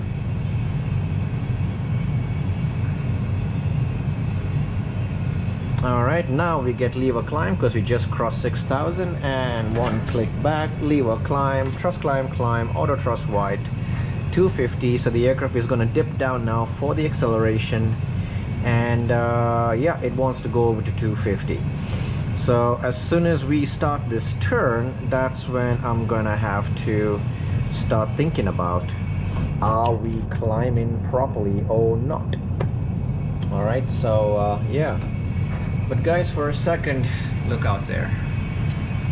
How beautiful is that? Even though it's just a simulator, still, how beautiful is that? Amazing. Alright, so, and I can see the valley we came in when we were landing. So, yeah, pretty cool. Okay, so pretty much right at the altitude we want to be. We've got a speed coming up and we're accelerating past it. So we're going to go speed check, flaps up, disarm spoilers, auto lights off, and yeah, this is good. It's a short flight, weather's pretty okay, so I can turn off the seat belts as well. Let the crew get to work, get the passengers something to eat, something to snack on, and yeah, it's just 3 minutes in, almost 4 minutes into the flight, and we're already climbing at 8,000 feet. So I feel really good about the climb rate, but I need to know what's gonna happen when we come around. So going to a standard now, QNH is 1015. That's the point when we pull and set the barrow to standard, which is the international QNH of 1013. All right, so just 0.4, and now we're making our turn towards an intercept point and then over to the next waypoint, which should be Tuwan. And from Tuwan is where we have the limitation for the minimum altitude of flight level 160. All right, we've got 10,000 now, so my 10,000 checks can kick in as well. That's set there. I'm going to keep mine on constraint for now. I'll put airport on the first officer's side, and then we come down here, secondary flight plan, copy active, radnav. I can keep all of this in auto tune now. Come over to VORs. We'll track the VORs out. We were actually tracking the VORs then, so that's fine. And yeah, all good, and yeah, pretty much okay. So far so good, guys. So now we are at 12,500 and climbing, and if you look over here, you see that's the constraint. We need to be at 160 or higher before we get to this waypoint, and we do have about, let me see here, so we've got like 17 miles to go before we get there, and we're already crossing 14,000 flight level. We're going to be crossing flight level 140 in just a second. All right, and if you look over here, this little blue arrow is telling me that I'm going to reach flight level 210, which is what I've dialed into the FCU over here. So actually I didn't have to play around with the speed or anything. The performance of the aircraft was able to get us up and over the constraint in time for that, you know, in time for the constraint to be up and above these very mountains that we want to be flying over. So yeah, everything's looking pretty good, guys. And yeah, so looking down at the we've got 200 miles to go, and usually at about 200 miles away from from my destination is when I start checking the weather and stuff like that. So I'm gonna get busy with that right now. We're gonna climb to flight level 210 because I am fairly sure I'm gonna reach my altitude constraint. Oh, okay. Here's what has happened, guys. The computer wanted to accelerate us over to our cruising speed, which is going to be about 312 knots. So because it wanted to accelerate us, it reduced the rate of descent. It brought the nose down a bit, and that has moved the arrow away further down because it's going to take us longer now to climb to flight level 210. But I'm not concerned right now because flight level 160 was the minimum speed altitude here, and we've already achieved that target, so we're good. All right, and the next target we have to be is at Sierra X-ray. We need to be at flight level 190 or higher, and according to this, we're gonna make it. All right, so we're reaching our speed. Once we reach this speed, we're gonna start climbing again. See that the rate of climb is going up again because now the aircraft has the speed it needs to pitch up and increase our rate of climb. And there we go. You see that little arrow is coming back again, and it's telling us now that we have the speed, we've got the energy, we can now go ahead and reach flight level 210 well before Sierra X-ray. So everything's working out very, very well with this flight. I didn't have to do much. I didn't have to play around. Good old Airbus, you know, got us up and over these beautiful mountains in time. All right. So guys, what I'm gonna do now is I'm gonna be reaching cruise in less than a minute. All right. So I'm gonna leave you guys here, and I'm going to check the weather and everything, and come back to you with a briefing on the landing in Tashkent in Uzbekistan. All right. So I'll see you guys really, really soon. Take care. Alright guys, here we are. We've got the weather update for Tashkent in Uzbekistan. It's Islam Karimov airport. Alright, so I'm looking at plate number 10-9 for this airport over here. I'm just literally 169 miles away from the airport, so very, very soon I'm going to be starting my descent. So yeah, we've got runway 08 left and right, and runway 26 right and 26 left. So the winds currently are coming out of the north, okay? So technically speaking, it would make more sense for me to use runway 08 left. All right, and visibility is good, 9,000 meters or higher, 26 degrees with a dew point of 2 and humidity of 21%. QNH today is 1016. All right, so what we're coming over here is we're coming in from DBAD, all right, which is one of the waypoints along our way. And after DBAD, we're going to basically make our way. Actually, no, sorry, Kufim is where we're coming from. So we're coming from over here, all right, and then we'll get to this point over here where we then have to make a slight turn and then intercept the ILS. So if I bring up the chart, I'm going to take an ILS for runway 08 left. Let me pin it down there. Alright, so here's the ILS for runway 08 left. It's 11-1, ILS 08 left for Tashkent. Frequency is 1105, identified as ING 076, and a mandatory 4,000 feet interception altitude with a decision height of 1569. These are the MSAs over here: 3,500 in the south, 5,400 in the north, and then 11.3 in the east. All right, so yeah, a little mixed up. That's mainly because of the terrain we've got out there. So what's going to happen is once I come over there, I'm literally going to go to waypoint Sivir, and after Sivir is when I'm going to start. Stand by, guys, I'm just looking at my FMC right now. Yeah, so there should be a waypoint called Kufim, all right, and from Kufim I'm going to come to a waypoint called Inbog, and from Inbog I'll be making my way towards this point over here, which is Limgu. All right, now from Limgu I will be heading straight down towards the airport, maintain to Sivir. Okay, I've got Sivir in there actually, and from Sivir I'll be maintaining 4,000 feet, and then I start a 3-degree descent down to minimums of 1569. all right, and in case of go around, climb to 076 or 2100 or above, and then right turn to the Sierra Romeo NDB, climbing to 5,000 feet. All right, when we land there, I could potentially take an exit at number 4, and if I just bring up the other airport chart, okay, right there. So looking at this, we could probably exit onto number 4 and make our way down towards the terminal.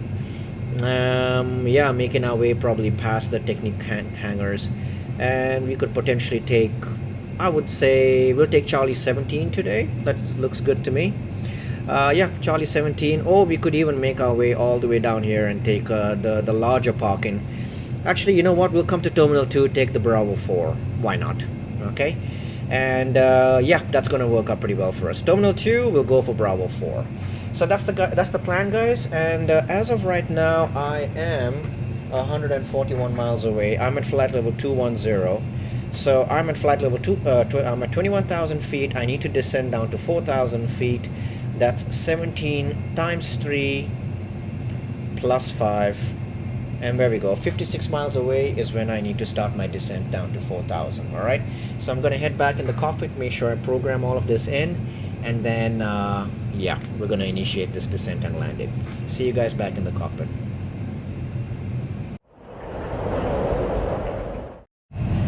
All right, guys, it's just been 16 minutes and a bit since we took off, and look at these beautiful mountains. I'm at flight level 210, hovering right over these mountains, and Uzbekistan is right there in the distance. We'll be entering their TMA very soon.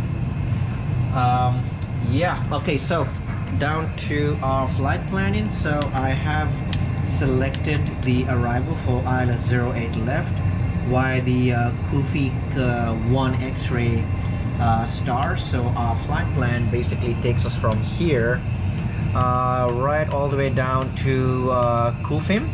All right, and then we're going straight to Sivir, which is the final approach fix for runway 08 left. So it's straight down, descending, and I'll just have to make sure we maintain that profile. All right, so that's the flight plan page done. There is a VOR there. Stand by, guys. I just want to bring that up. Let me get the ILS 08 left onto the iPad, and there is a VOR, which is the Tashkent VOR, which is Tango Kilo Tango. All right, so I'm gonna hard tune that. Tango Kilo Tango, put it over there, choose the first one, Tango Kilo Tango, and put it over there. And checking the ILS frequency is 110.5. It is indeed 110.5. India November Golf is the identifier, 076 is the final course, so everything checks out over there. Progress, I'm going to go ahead and put uniform Tango Tango Tango 08 left for our tracking. Accuracy is high on the GPS, and performance going to go here, next phase, and now I just want to fill in the details over here. The QNH is 1016. If I come over here, and yeah, the temperature is 26. Okay, so the temperature is 26. Winds are coming out of 360 and 8 knots. It's a light wind today, and yep, 8 knots, and the minimums are 1569. So 15669 on the barrel, and there it is right over there. Okay, that's performance done. Coming back to fuel prediction, looks like we're gonna have an extra 1 hour 32 minutes of endurance, which is pretty good. Secondary flatline copy active. And that, my friends, is the hat done. Alright, we'll use auto brakes low for this approach. And the missed approach has already been briefed, so we know what we have to do. Now I did calculate that I want to start my descent at 57 miles away from the airport. So if I come here, take any waypoint, go to fix info, uniform tango tango tango 08 left is what I'm tracking, and I want to be 57 miles away from them. And yeah, in fact, let me just thanks to my short-term memory, let me just do that calculation once more. Yes, it's 56. I'll put 57 in there, and with a radial in to the runway of 256. All right, there we go. So there we go. There's the little circle that marks the 57 miles away from Uzbekistan, from Tashkent. And yes, that's pretty much it, I guess. We're done with the briefing, and in literally just a couple of minutes, we're gonna start the descent and the approach into Tashkent. So guys, I'm gonna get back to you when I'm just about to join the final approach. Okay, so in the meantime, sit back, relax, and hope you're enjoying the video so far.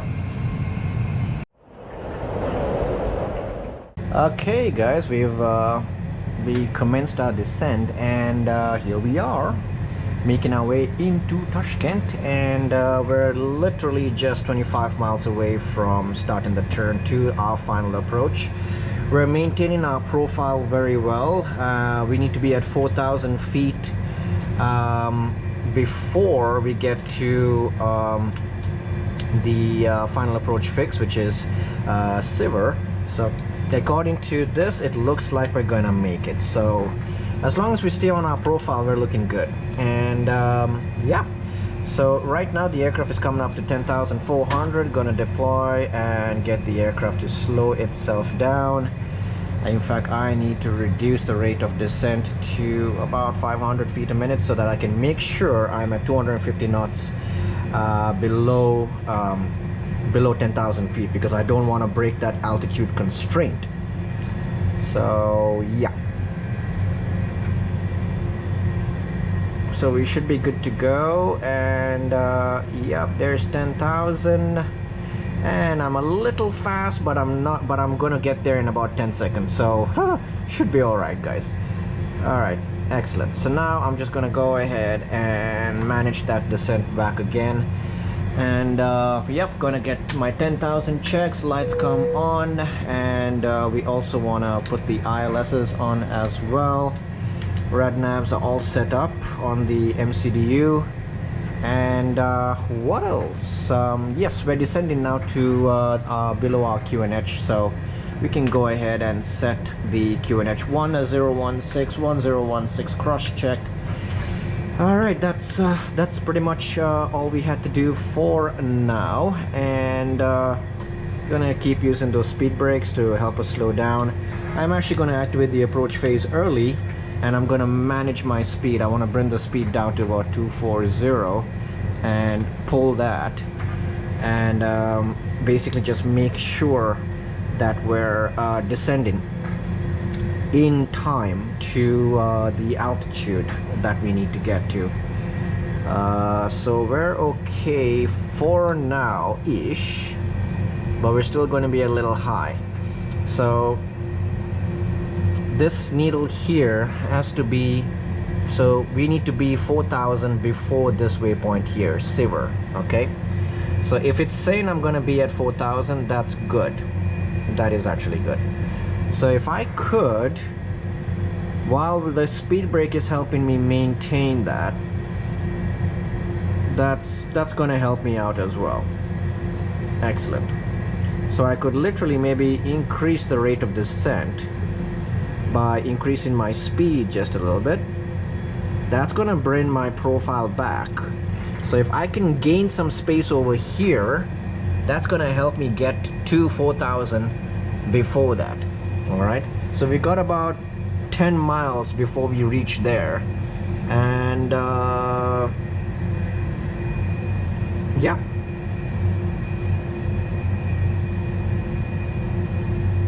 looking good. All right, we got the glide slope coming in as well. Very nice, excellent. So if I'm gonna get to if I'm gonna get to 4,000 by this point here, then I can immediately start slowing the aircraft down. So I'll keep it at 250 for now, and so I don't break any speed restrictions. And once I get there, then it's time to start thinking about configuring the aircraft as soon as possible, which I'll probably do with a non-standard gear down. All right, we're below the glide slope and we're going to be turning soon. Let's assume we're cleared for the approach. So I'm going to arm the localizer and glide slope. So Cat 3 dual autopilot 1+2, and we should be good to go. Sweet. All right. Come on, give me 4,000. Give me 4,000.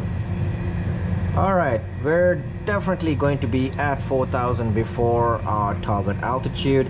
So what I'm going to do now is I'm going to go ahead and manage that speed, and once the speed bleeds off, there we go, speed's bleeding off, we are now below 250 knots. I can go ahead and do a non-standard gear down. There we go, gears coming out, speed all star, go around altitude here is 5,000, so we're good there. Excellent. So now I've got localizer star. We're capturing, we're at the altitude we need to be. Awesome. All right, I'm gonna go ahead, flaps 1, let the aircraft continuously start slowing itself down. Once I have flaps 2, I should be able to retract the spoilers. All right, speed check and flaps 2. Beautiful. All right, I can now retract the spoilers and arm them. Don't need to keep them sticking out anymore. Flaps 3 now. Yep, we've got flaps 3 coming, and flaps full, and we've got glide slope. So go around altitude set, and we're done. That's it. That's how you manage the energy on the aircraft, guys. If you got any more questions about how to do this and why I did this and all sorts kind of stuff, just let me know in the comments below. I'll be happy to explain it. But yes, there we go. I can see the runway straight ahead, right over there. There's our runway.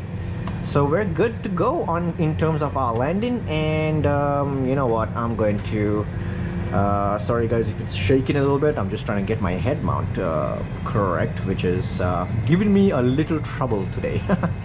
But yeah, time to disconnect and literally hand fly the aircraft in. So yeah, it is a clear day. Beautiful. The weather report did not lie. All right, 2,000 feet, cross check, autopilot's going off. There we go. And we're flying now. And from here, I believe we're going to we were supposed to go from here to Kyrgyzstan, but what I want to do is I'm going to take a longer flight. I'm going to go to Kazakhstan from here. That's what I'm thinking right now. I'll go from here to Kazakhstan, and from there we'll fly to Kyrgyzstan, because from Kyrgyzstan I'm going to be taking this aircraft over to Bhutan. So that's pretty much the plan I have going on in my head right now. So yeah, after this landing I'm going to be planning for Kyrgyzstan. So as you can see, small corrections happening on the side stick just to keep us in the middle of the flight director, following the SRS and taking us in towards the airport. And it's small, tiny corrections. You barely do anything. Look at this. All right, look at this. Look at the flight director. Look at the thing. See that? A little pull, keep it there. You're in the middle, and that's all you had to do. See that? This is how we fly the aircraft. Small corrections, literally give release, never overcorrect, guys. In the Airbus, the key to flying the Airbus is don't fly it. Literally just just command what you want on the stick and do it there. And look at this view coming in, guys. Such a beautiful city. Wow. Little rivers and whatever those circular thingies are over there. But okay, focus on the landing. All right, never mind. I can sightsee later. All right. 500.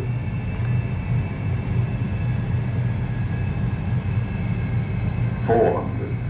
All right, so the winds are coming from the left, from north. So it's 300. gonna work against us as a 100 above. slight crosswind, but that's okay. I 200. can live with that. So we are crabbing right now. Minimum It's a good thing I like seafood. All right, here we go. 100. Coming up over the threshold, holding it steady here. 50, Wings nice and level. 30. Flaring, flaring, flaring. Kill the power. Continue flaring. Hold 5 degrees. And kiss the runway. Rudders, spoilers, reverses green. Here we go. Alright, factoring for that crosswind. And that, my friends, is how you grease an aeroplane onto the runway. 70 knots, idle reverse. Disengage the auto brakes, going manual braking. Okay, thrust levers are fully idle now, hands are on the tiller, and we're going to we'll exit right over here. That should do it for us. Yep, number 4 as planned, guys. Here we go. Excellente. Welcome to Tashkent in Uzbekistan, my friends. Another beautiful country that we get to go to in this series. Terrain radar off, main lights off, and yeah, strobes can stay in auto. Disarm. Holders off, off, off, off, and off. And start the APU master, and then hold down the starter for 3 seconds. Come on, starter. There you go. Thank you. And we'll make a left here, and we're going all the way down to Terminal 2. I hear they have a nice duty free, so yeah, heading over there right now.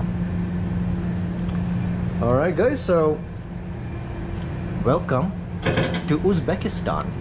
It is a much larger airport than the last two we went to, and yeah, it's also a much larger country in terms of land size, I believe. So, Kivinas, my buddy, I will be waiting for your valuable input on interesting facts about these countries. But yeah. So guys,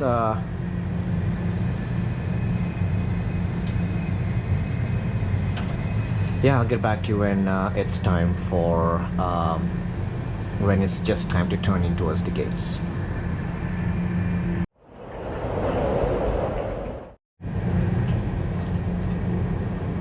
Alrighty, making our turn towards the gates. Lights off. Another fire engine has come to give me a heart attack. Thank you, please move it right along, nothing to see here. Got a British Airways 320 here.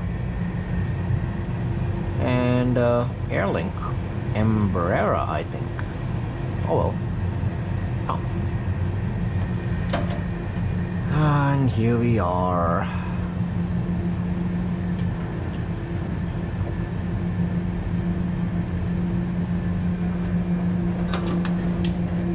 Alright, and APU is available, so 1, 2.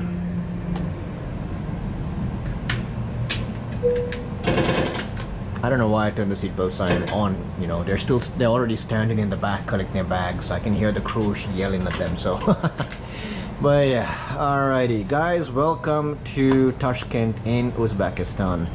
It's time to now brief our departure from here over to Almaty in Kazakhstan, and then our final airport today, which will complete the Central Asian countries, is Kyrgyzstan, which I have a lot of friends. I actually have a lot of friends there, and I decided I'm gonna keep that one as my last one.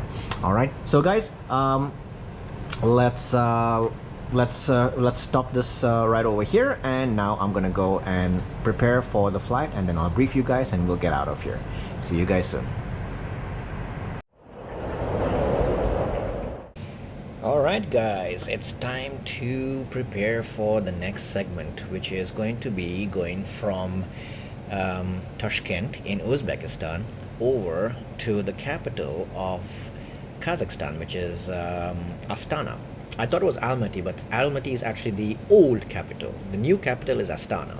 Alright, and yeah, so now what we're gonna do is I've plugged in all the details. We're going from Uniform Tango Tango Tango over to Uniform Alpha Charlie Charlie, that's for Astana, and I am keeping, actually I'm going to change this back to Manas Airport in Kyrgyzstan. All right, so guys, this is going to be cost index of 15, but I probably might change that a little bit later. In fact, I'm just going to keep it at a standard 25, and we are carrying about 7598 fuel, and we're expected to burn about 4.1 tons of it on the way there, with an estimated takeoff weight of 66.7 tons, which is pretty okay. All right, the routing takes us northbound on it says 26, but I'm going to change that to 37 208 left actually. So yeah, in fact guys, stand by here. Let me just my mistake, I should have cross-checked that. So what I'm going to do now is I'm literally going to go with 25 on my cost index, and I want to take off on 08 left. All right, so change to S, the SIDS and stars appropriately for that. Okay, that makes sense. I just need 10 minutes taxiing out, and I'll keep about 10 minutes taxiing in just in case. And this is a non-scheduled flight. All right, now I can generate a proper flight plan, and it's going to look good. Excellent. All right, now this makes sense to me, and yep. So 08 left, that's going to be our SID, the Dodur 1 Alpha, and then after we get to Dodur, we're going to be on the airways, okay, all the way down. All right, coming down over to SimBrief, we have, let me come over and import this flight from SimBrief. Sorry, now I'm in Navigraph. Here we go. And yeah, so as you can see, we're here at Terminal 2 as we decided we were going to do. And what's going to happen is, let's talk about the SID first, all right, shall we? So the SID is plate number 10-3, which is an SID for Tashkent, Uzbekistan. It's for runways 08 left and right. We're doing the Dodur 1 Alpha, sorry. And that's going to have us basically taking off on runway 08 left, 076 degrees, climb to 2,100 feet, and then make a right-hand turn, to 230 degrees, and then over to Sergeli, which is an NDB, and we have to be at 5,000 feet and higher over here. And then we make another right turn to Ozdak, which is flight level 070, because transition is 6,000 here, so we'll be in the flight level ranges right now. 070, and then finally on to Dodur, where we have to be at flight level 080 or higher. All right, so that's the route we've got to take going out of there. And keeping with the MSAs, it's 11,300 in this side, 66 over here, 35 over here, and 54 over there. So in the range we're going to be flying out of, the minimum safe altitude is not that bad, so it's pretty okay. All right, and there are some mountains in this region over here, not too bad, nothing that we can't handle, more so to speak. So that's the SID we have going outbound there. In case of emergency return, we can always take an ILS back to 08 left to 08 right, so that's a no factor there. Easy, long runways, easy for us to come back. All right, and now looking into the airport, yeah, so looking at the airport, we're going to be here, and we're going to be pushing back and a quick short taxi wire number 1 to the runway, and then we're out of here. All right, so it's a short taxi, very easy, no problem whatsoever. And the last thing is yeah, oh, by the way guys, if you wanted to see what the weather was, we'll come over here, and the weather has changed now to the winds of 350, 8 knots, and cabo key conditions 26 degrees with a dew point of 2. QNH is still 1016 today. All right, so perfect conditions for flying, nothing to complain about there. And finally, the performance, plugged everything in, and I got flaps 1 takeoff with an up of 0.2 on our trim, flex 65 this time, with 143, 143 and 148 as our speeds. All right, so guys, that's the briefing for our departure. Nothing too crazy in terms of the SID, unlike the one we had to take care of previously. This one is going to be pretty straightforward. I'm just literally going to set 8,000 in there and let the aircraft do its climb. It should be able to reach it, but I will play around if I have to make sure it's doing it correctly. Yeah, anything else I want to say? Yeah, we're cruising today at flight level, we're expected to cruise today at flight level 360. All right, nice and high.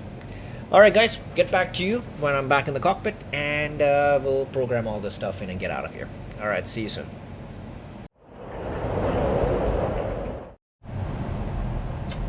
All right, ladies and gentlemen, everything's done, all programmed in, and yeah, 1016 setting up the FCU now for the departure. Initial to 8,000 feet, and QNH 1016 on the first officer side as well, and on the standby. All right, we got the beacon going, APU is on, and APU bleed is on as well. We're ready for push and start. Pretty much ready to go over here. We've got our cruising altitude set up as well, flight level 360, and fuel predictions are looking okay, estimated 3.2 tons when we get there, but I think that number is going to increase once we get up and into the higher altitudes, and 659 track miles is the distance we have to go. All right, so yeah, I've pretty much set up everything on the MCDU. All that's left to do now is push back, start the engines, taxi over to the runway. So I'll get back to you guys when I'm ready for takeoff. All right, so yeah, see you guys there.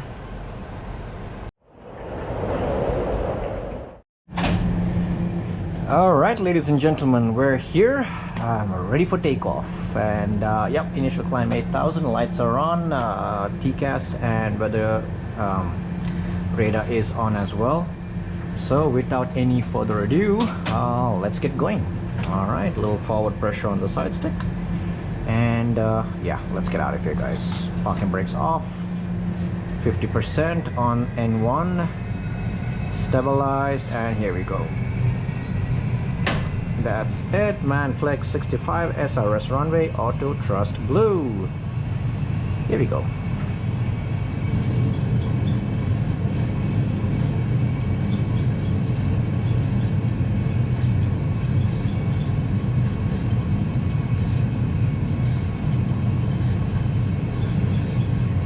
Knots, and that's cross-checked.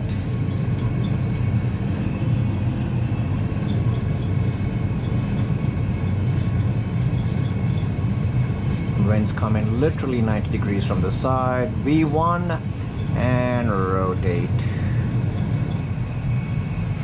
Positive rate. Gear up.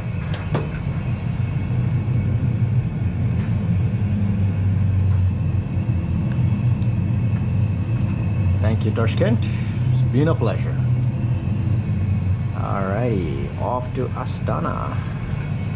This is such a beautiful city, guys. If you have a chance to visit this place in real life, or do some general aviation flying, VFR flying over this city in your Microsoft Flight Simulator, okay, leave a climb, so thrust climb, auto thrust wide. Go ahead, please, because it is such a beautiful city. And the people are, you know, I've been to this country before, and the people are so warm. What about on? They're so warm and friendly. As speed check flaps up,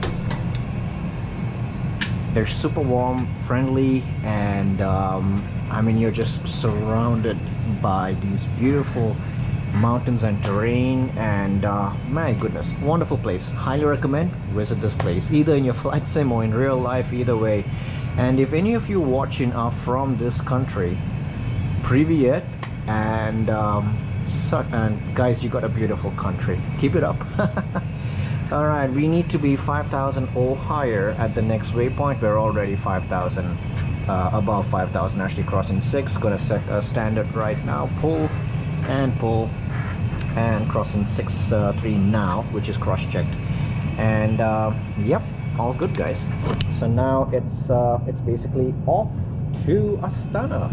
And we're definitely maintaining the constraints we've got. We've got another constraint of 7,000 at the next waypoint, well above that right now. And then we've got 8,000 or higher at the next one. So let's assume we're cleared to our cruising level of 360. So gonna go ahead and put 360 in there and push. Trust climb, all to blue, flight level 360. And that is checked and set. All right. So now all that's left to do, guys, is when I cross 10,000, I do my 10,000 checks, and then it's literally just making sure the aircraft climbs up to its cruising altitude of flight level 360, which works out pretty well for us. All right, here comes 10,000, and now 10,000 checks coming in, and yep, those go off. Seatbelt signs can go off now as well because the weather is good. Gonna go airport, and I'm gonna come down here, and I'm going to go ahead and clear the hard-tuned points. Secondary flight plan copy active, and come back to performance. And there we go, guys. That is it. We are on our way to Kazakhstan. Beautiful. The second last point in our Central Asian country adventure, and after Kazakhstan we'll be going to one more, which is Kyrgyzstan, and that's where we will end this adventure today. So guys, gonna get up the cruise, get back to you with a little update once we're in the cruise. See you soon.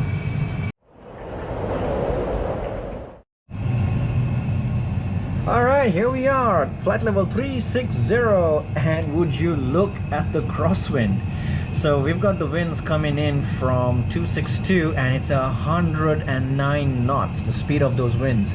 And just look at how the aircraft is flying. We need to follow this track here of about 335. In fact, I'll tell you, it's a track of 332, but to compensate for that, we're maintaining an actual track of, let me pull that here.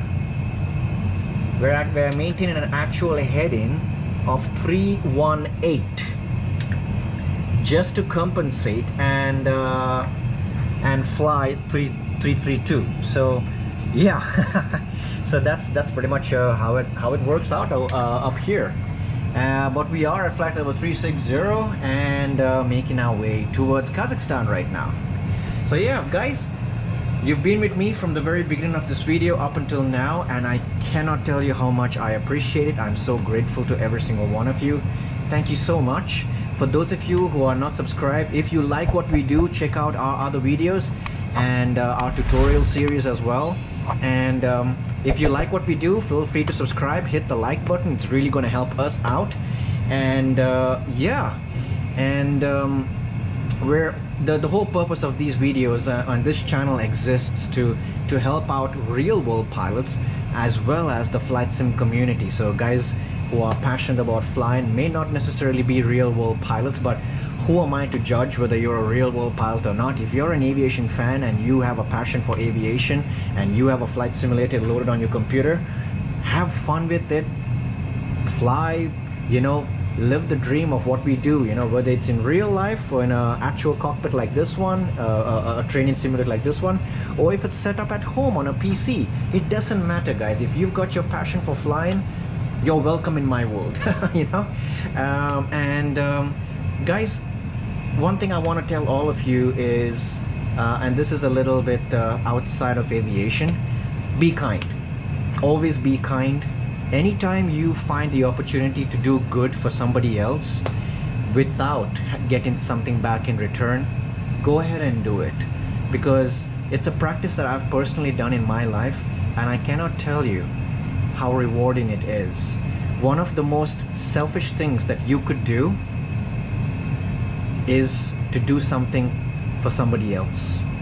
Because I call it a selfish thing because the amount of gratification and good that you feel in your heart after doing something good for somebody else is way more rewarding than doing something selfishly for yourself. So guys, go ahead, find a person, find a need, and fill that need and help people out, you know, and always be kind. I know a lot of pilots who have massive egos. Look at me, I'm a pilot, I'm a captain, you know, and you're not, you know, you're just a simulator pilot or whatever. Don't ever listen to that, and stay humble, you know. And to my pilot friends out there, stay humble. Yes, we're pilots, yes, we fly real aeroplanes, yes, we get to play with these machines in real life. That doesn't make us any better than another human being. Outside the cockpit, we're still human beings. Inside the cockpit as well, we're still human beings. So guys, that's my little emotional emotional damage. Emotional damage. No, that's my little advice to any of you guys out there. Be kind, be humble, and the good Lord himself will do wonderful things for you. Yeah, anyways, that's it. I just want to let that out because recently I was in my personal life, I came under some attack from some people, and it really hurt, and it got me thinking, you know, we can't afford to be proud and snobbish, you know. And guys, for those of you who take the time to comment, all of you have been saying some really amazing things, very kind things, positive things about the channel. I cannot thank you enough for that, guys. Anyway, enough of me blabbering. I'll get back to you guys when it's time to prepare for our descent and approach. See you guys then. Alright, it's that time of the flight again where we start thinking about what's gonna be our landing procedure. Alright, so what we got now is basically we are going to be checking the weather first. Alright, so let's go over to our destination, which is right over here in Astana. We'll get the weather report, and currently the META says the winds are 360 at 8 miles per second, or meters per second rather. And scattered clouds at 3,000 feet, CBs, broken clouds at 4,000. Temperatures 15 with a dew point of 5 and a QNH of 1012. All right, that's good. All right, we can work with that. And what we want to do right now is we're going to look at the options we've got. So winds are 360. So if we look at the airport map for Nur Sultan, that thing, airport. I didn't want to say it. I didn't want to butcher it. Alright, so if the winds are 360, then runway 04 makes sense because it's the closest to north. Alright, so we will take runway 04, and usually with runway 04 we've got an ILS Zulu for runway 04, so I'm gonna select that. Alright, the visibility is good, so I don't have to take any of the lower visibility segments. Alright, yep, visibility is greater than 10 kilometers. Scattered clouds, cumulonimbus. Alright, no worries. Cool. So coming over to our landing, I'm referring to plate number 11-1. It's an ILS DME Zulu for runway 04 in Astana, Kazakhstan, and frequency is 1095 with the final approach 035 degrees, and we start the approach from 3,800 feet. Now, generally speaking, you've got this little procedure over here, but then this where you come to the VOR and then you go outbound and you turn in. But usually this procedure is used by aircrafts that may not necessarily be familiar, or pilots who may not be familiar with the airport. So it makes sense to fly over the airport, get your bearings of what to do, and then come around and then land. But in our case, we're pretty much good to go. So what we're going to do is we're going to be going from our waypoint. So looking at the flight plan that we're following, we will be coming in from Kokon, all right, because that's the last waypoint on our on our thingy over here. So as you can see, Kokon is right over there, and then we join the star. So from Kokon, we'll be going over to, we're using the Kokon 3 Sierra, if I'm not mistaken. Yep, Kokon 3 Sierra. So we'll go all the way here and then to Baspa, and from Baspa we're going to be at Ligmo, where we have to be at 6,000 feet or higher, and then we make our way over to the runway, which is over to Astana, which is 6,000. But given that my aircraft is GNSS capable and everything, I could potentially, from Ligmo, I can go straight to the Charlie India 04 Zulu waypoint, and then join the ILS. All right, provided that we're clear to do so by ATC. So that's going to be the plan. And in case of missed approach, the procedure is to climb on track 035 to 2,100 feet, and or above outbound DME 5.4 Astana, then turn right, maximum speed of 240 knots to the VOR, climb initially to 3,800 feet, then as directed by ATC. So since we're coming back to the VOR, we'll be taking a go around altitude of 6,000 feet. All right, so that's going to be, which will keep with the MSAs of 3,200 in this area. All right, and our minimums for this approach will be 1365. All right, so that's pretty much the ILS and the approach we're going to be using to get in there. Now what we need to do is we want to look at when we do land, what we're looking at in terms of the arrival. So we're landing on runway 04 right over there, and we could potentially take Charlie, if not Bravo, and we'll go park at Terminal 1. Probably we'll take this one here, 08 right or 08 left. One of those guys, we can take that. So if you take Charlie, I'm gonna go straight into 08 right. If I take Bravo, I'll come crossing Papa 1, and then I'll make a left over here and then in there. So that's kind of what I have in mind, guys, for today, for our arrival and landing in Kazakhstan. I'm gonna go over to the cockpit right now, and I am going to program it and get back to you guys. See you soon.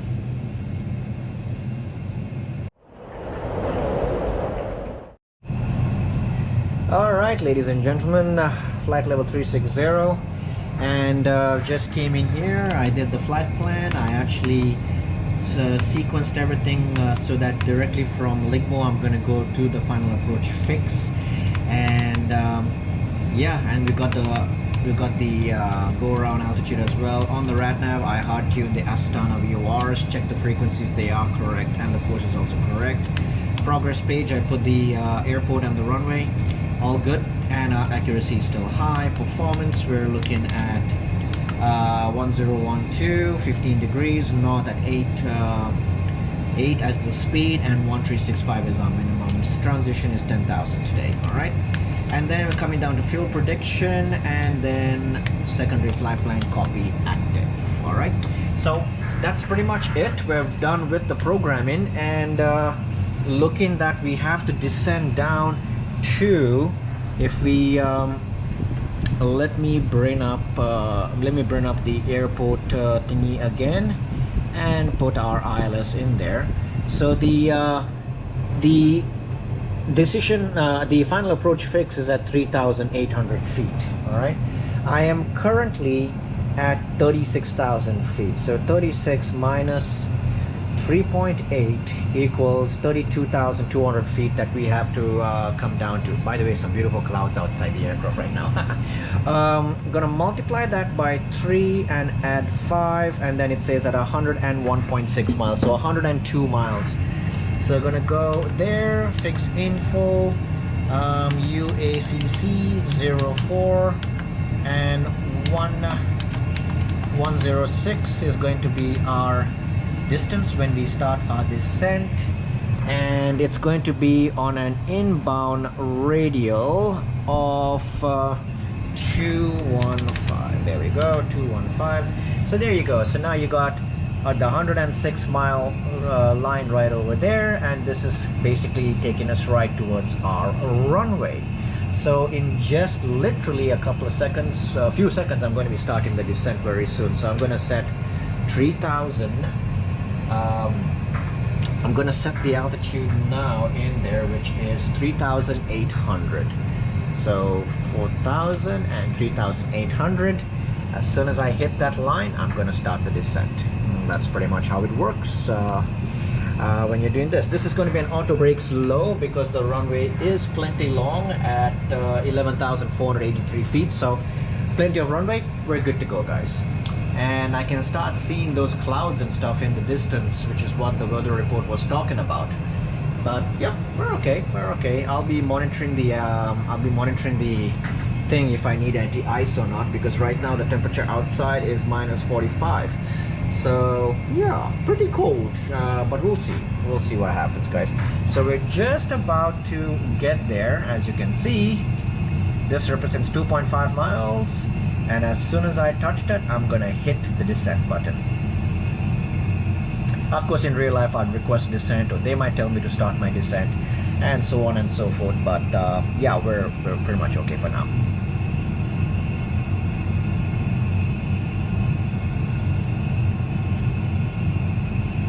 Here we go, and we've crossed that point, 3,800. All right, descent alt 3,000, flight level 38 blue, and we're commencing our descent down towards our destination. All right, guys, so I'm gonna get back to you as soon as I'm ready for the final approach. Okay, see you guys there.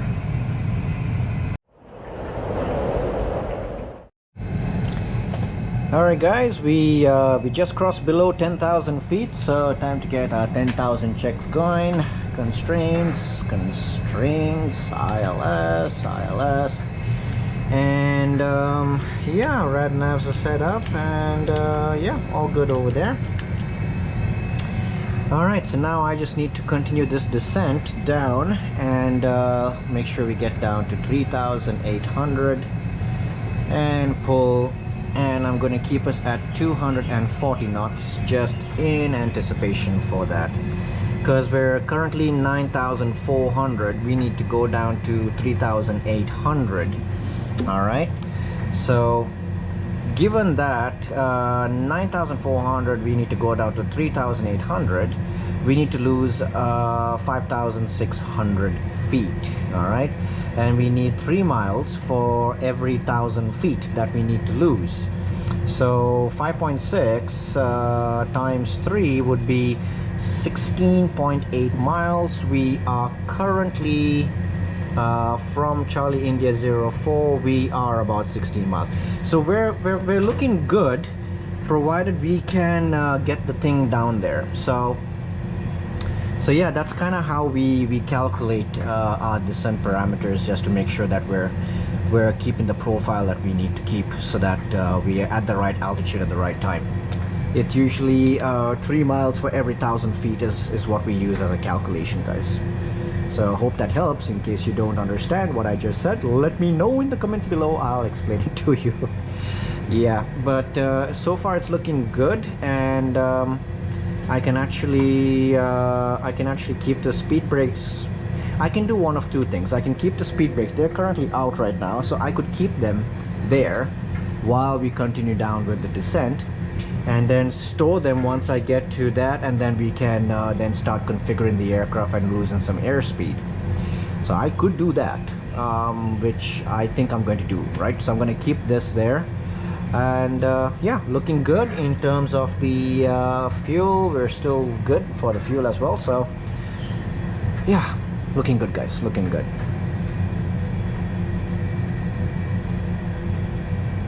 All right, so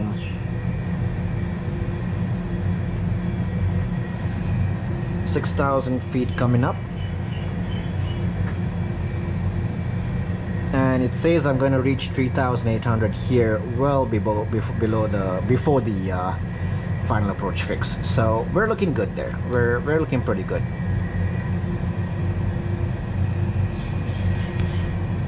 And if you hear birds, yes, there are birds just outside the simulator. So you're gonna hear them. Not that you hear birds at this altitude usually, and the aircraft is usually very well soundproofed. And now we're well below the glide slope, so what I'm going to do right now is I am going to go ahead and bring that speed down to at least a green dot speed. Let's monitor what that's going to do to our altitude. Remember, I need to be 3,800 before Foxtrot India 04. All right, so if me lowering my speed now down, now yes, this is gonna help, and I can go ahead and I can give myself flaps 1 now. Speed checked and flaps 1. That's gonna help me create some drag, and I'm now going to manage my speed, which is going to keep me slowing down a little bit more, but I'm going to go vertical speed and maintain about 700 feet per minute. That will keep me descending and at the same time keep my airspeed dropping. I can also go ahead and arm the localizer and glide slope. So Cat 3 dual autopilot 1+2, and I'll go around altitude today for this runway is going to be 6,000. So yeah, we got that set up as well. Sweet. All right, excellent, perfectly on profile, and even the speed brakes can be stored now because we don't need to use them anymore. I can go ahead and give myself flaps 2. Lock star, we're capturing the localizer now. There are those CBs, looks like it's raining in that area over there. So yeah, they weren't kidding about the rain and the CBs, but yeah, no problem. I like rain. I'm from Dubai. I like rain.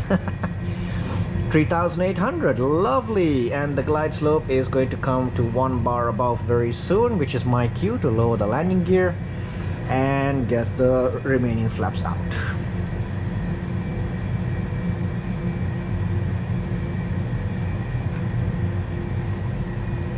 All right, glide slope is 1 bar above, gear comes down.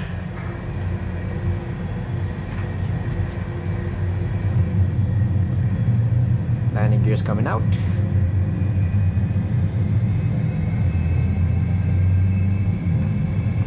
And I can go ahead and select flaps 3, arm the spoilers, and put the outer lights on, and tell cabin crew, please be seated, thank you.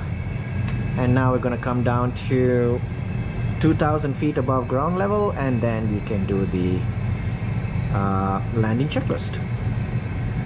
Okay, we're on the glide slope, so now I'm going to go ahead and set 6,000 here for our missed approach. That is set, ready. Very big open country, Kazakhstan. Beautiful. I do have a very good friend who lives here, not in Astana but in the other town of Almaty, which is actually closer to where we're going next, in Kyrgyzstan. So yeah, so Sakiba, if you're ever watching, hello, and you have a beautiful country. So yeah, so let's see. Okay, 2,000 flaps full.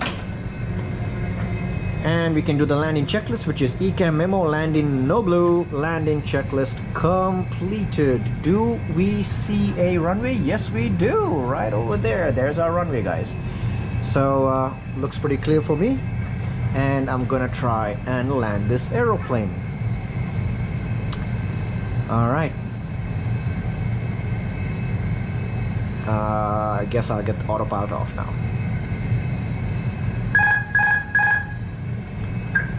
Autopilot off. Cat 1.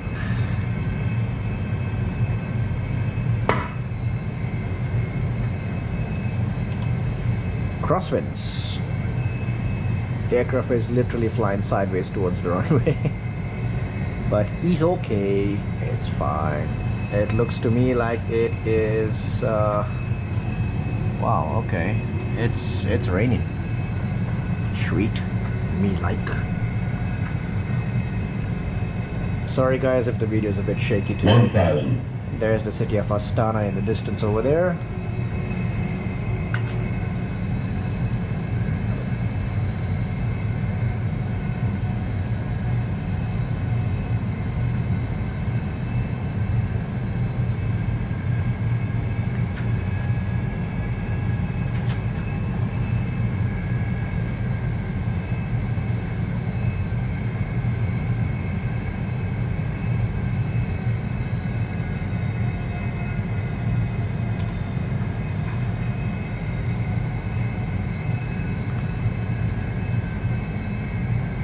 500. 500 checked.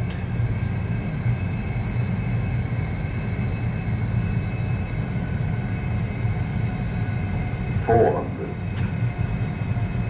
Land.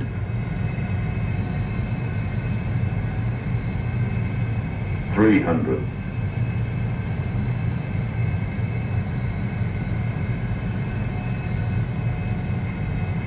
$200. 100 above. Cool. 100. Minimum Continue. 50, 40, 30, 20. Retard. 10, 5.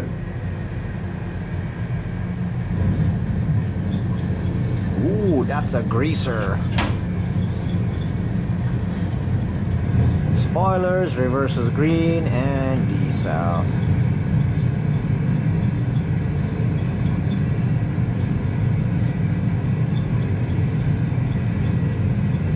Manual braking. Alright, thrust to idle. Welcome to Astana in Kazakhstan, my friends. We made it after 1 hour and about 25 minutes of flying. So we actually got here a lot sooner, thank you. Alrighty, so this is Charlie. Excellent. So I can go literally straight ahead to that gate. As planned. Gotta work fast then.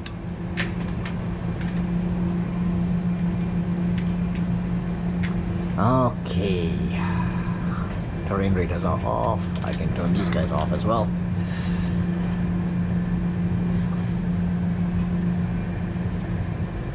And we're just gonna continue straight ahead. Unfortunately, it seems to be available. Cool. All right, I can get in there.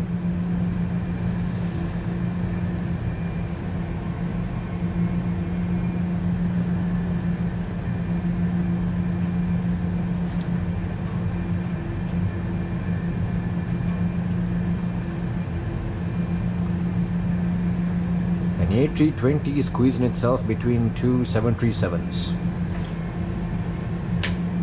Sounds inappropriate to me.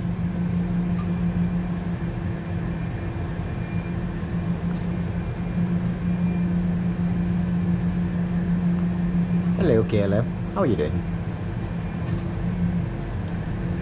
Alrighty, APU is available, very nice. APU bleed can come on as well.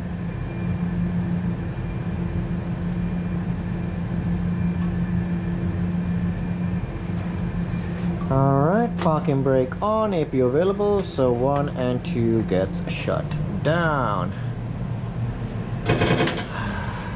Brakey.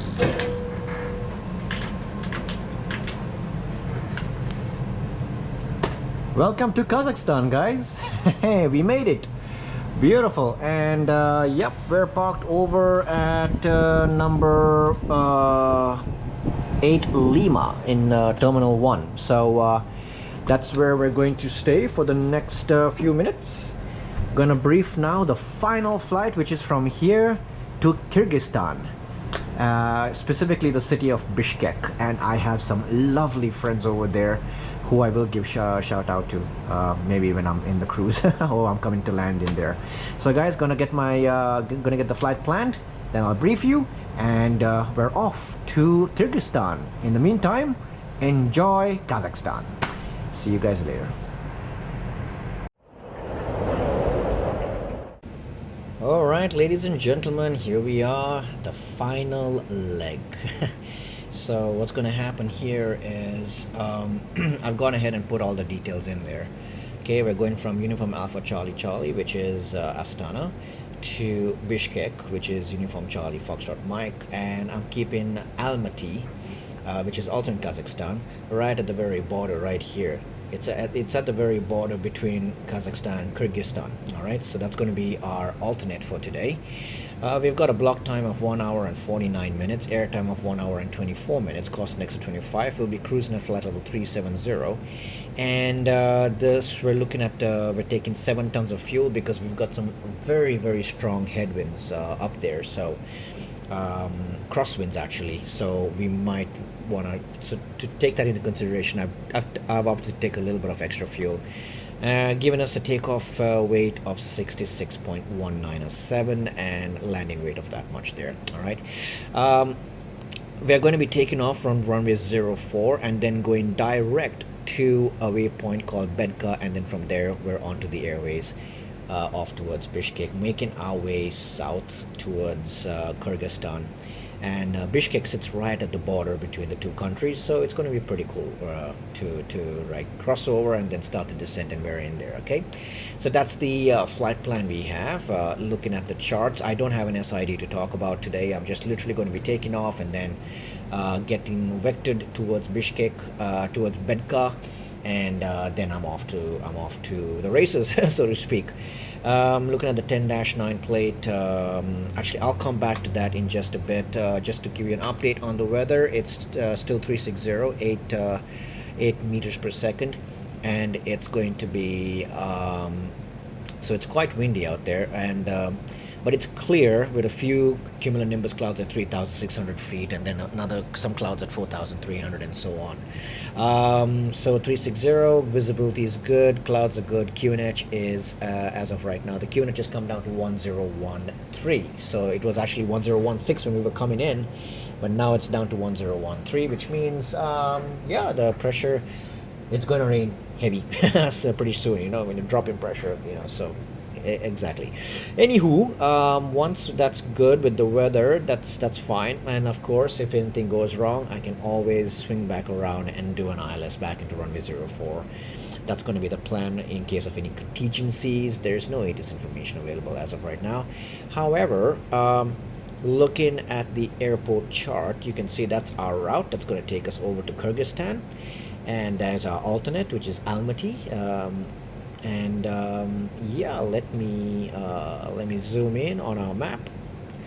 And as you can see, we're right over here. We're at 8 Lima, so we can push back nose to the left and probably come down this way, passing the apron A, and then we'll use the Hotel Sierra 2 to get onto Papa 3 all the way down, and then to Echo, and then we can hold short there and then get out of here. All right, so guys, I'm going to go into the cockpit right now. I'm going to set up everything, and then I'll get back to you when it's time for the departure.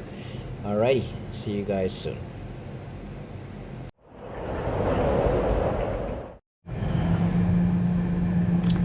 Ladies and gentlemen, it is time to do the final flight for this adventure in Central Asia.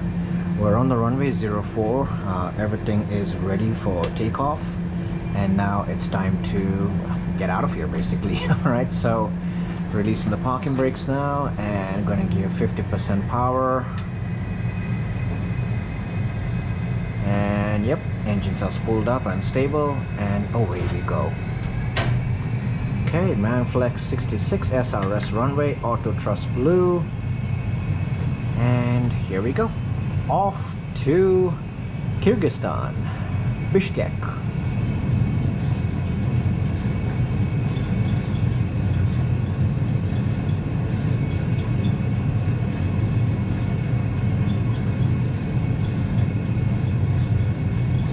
Knots.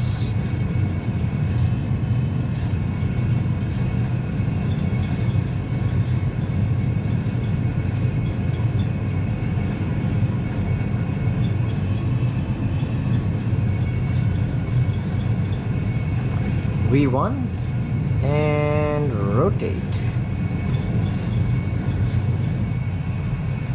Positive rate and gear up.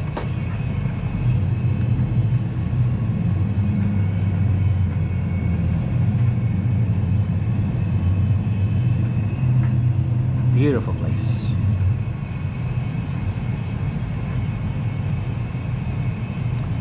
So we're gonna climb initially to about 2,600 feet, and then we're gonna start the turn towards our next waypoint.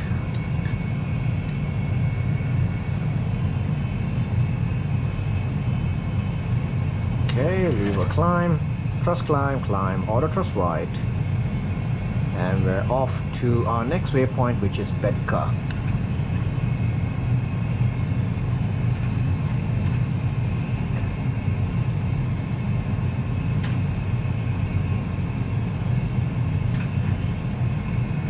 Cool. And this should put us right towards Bedka, which is on a track of 140 degrees. Okay, here we go, coming up on our track, 140. Initially climbing to 10,000. Massive lake over there. And it would look like we're heading straight into those clouds over there. Maybe I can climb over them because they are actually low altitude clouds. So let's go open climb. And alright, gonna go speed check, flaps up, and I'm gonna keep the speed at our green dot speed, because yeah, we're gonna get over those clouds, no problem. But I'm just gonna go selected speed so that I can then go have a higher rate of climb as we make our way. Autopilot on, so we'll have a higher rate of climb as we make our way up and above these clouds. Don't get me wrong, I love flying into clouds, but you know, the element of safety also should be managed. And the temperature right now is less than 10 degrees with visible moisture coming up. So when that happens, we have to turn on the anti-ice, which is the wing and the engine anti-ice. Alright, anti-ice is on until we get above there. And yep, gonna just clean up. Speed brakes, lights off. Gonna keep the seatbelt lights on a little bit longer, just until we get up and over these clouds.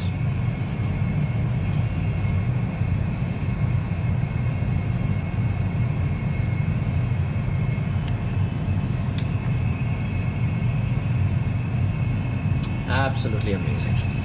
And that's the cool thing about Microsoft Flight Sim 2020. So guys, I don't know what you guys are flying, whether you're flying Microsoft Flight Sim 2020 or whether you are using X-Plane or whatever it is. Okay, we're gonna go for further climb to flight level 370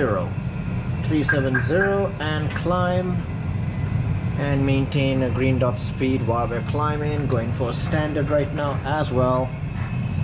Excellent, nice 2,700 rate of climb. In fact, if I want to climb faster, I can bring the speed back down to about 210, and that's going to increase my rate of climb as well.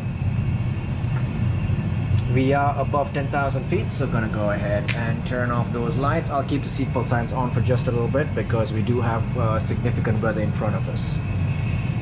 But we are well above the CBs, so we're good there. And just gonna do the rest of my stuff here, auto clearing the auto tunes and everything, so we're good.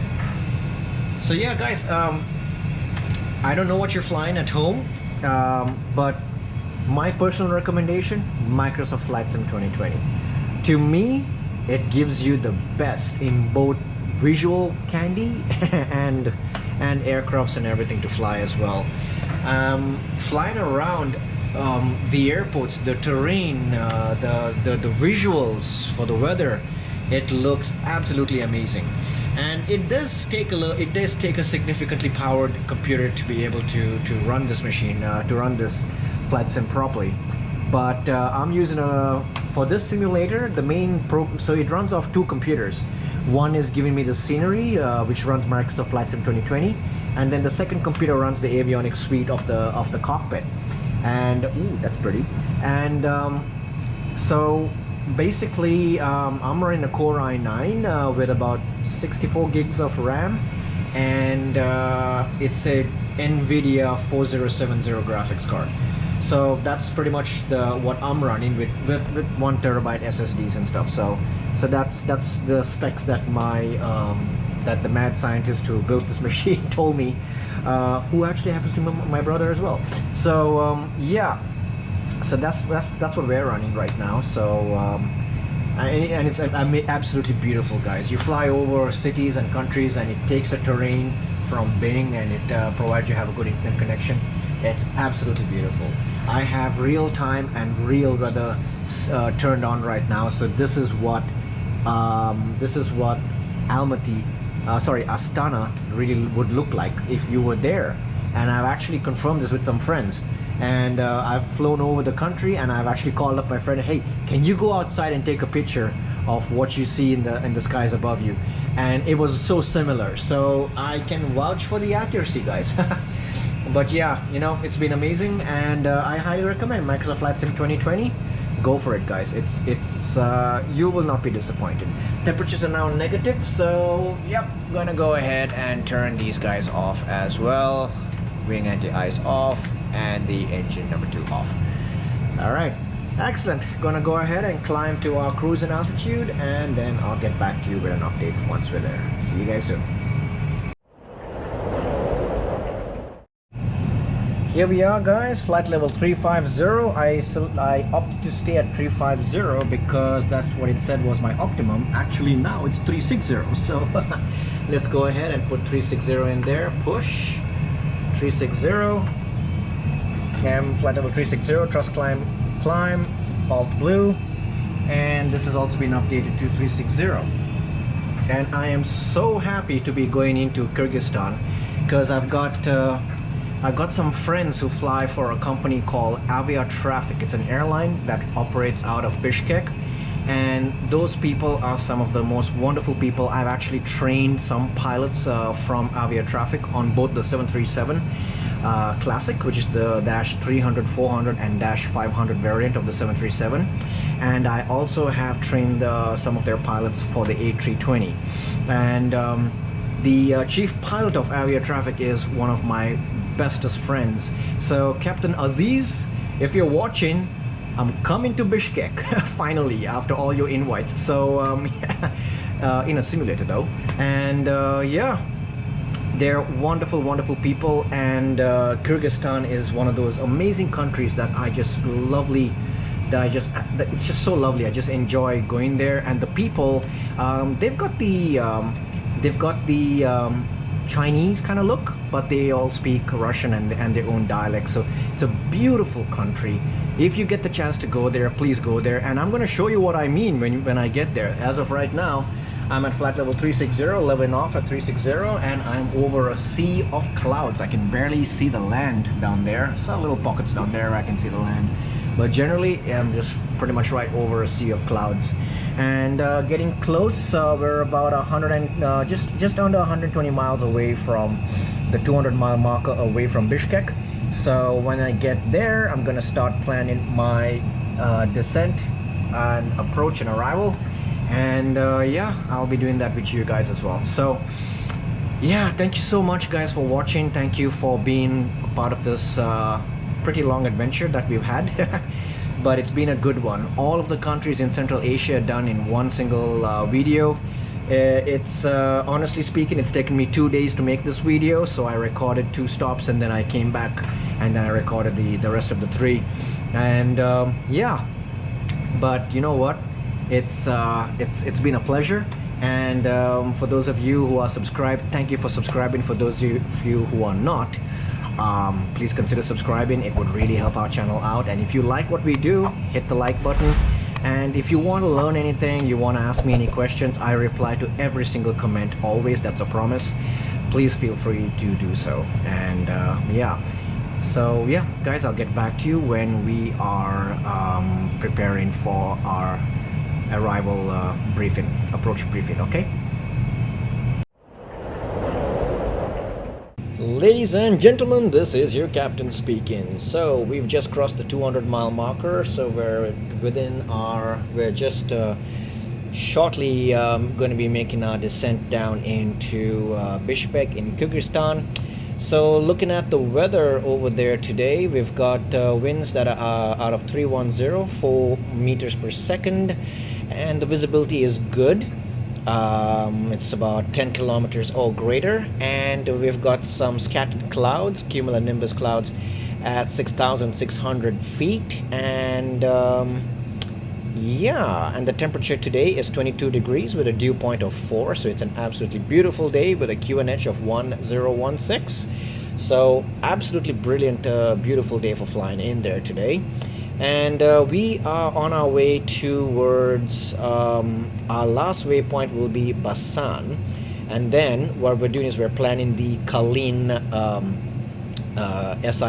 star, I'm sorry, in. So we were looking to do for runway 26 the Kalin 1 star, so from Basan right over here. So by the way, I'm referring to plate number 10-2, which is effective the 5th of December. It's a star for Bishkek, Kyrgyzstan. Basan at flight level 60, and then we go 133 degrees on the Kalin 1 to Kalin, where we should be at or above 6,000 feet or flight level 60. From there, we're expecting to get, given the winds are out of 310, we're expecting to get an ILS to runway 26. So it's plate 11-2, ILS DME for runway 26 in Bishkek. Frequency is 111.7, and the final approach course is 255 with a mandatory platform altitude of 3,400 feet and a decision height of 2,255. Alright, so from Kalin right over there, we're going to be coming 112 to this waypoint over here, and then from there we're going to be making a left-hand turn, dropping down to 3,400 feet, and then we can basically come over to the final approach fix and start a 3-degree descent down to our minimums of 2,255 feet. The airport is at 2,090 feet above sea level, and the runway is 2,055 feet above sea level. Alright, so that's pretty much the route we're going to be taking to get in there. Minimum safe altitudes are 4,500 in the northwest, 5,900 in the northeast, and 13,200 in the south. So we will be keeping an eye on that as well.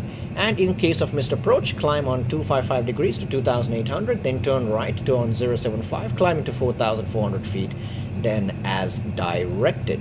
So that's the flight plan, guys. And when we do touch down, we're going to be landing runway 26 with the terminal on our left hand side. So what we could do is we could oh, by the way, we're over here over this massive lake thingy. So yeah, cool. So when we do land in Bishkek, runway 26, we will be exiting, we'll try to exit on Delta. That should be good.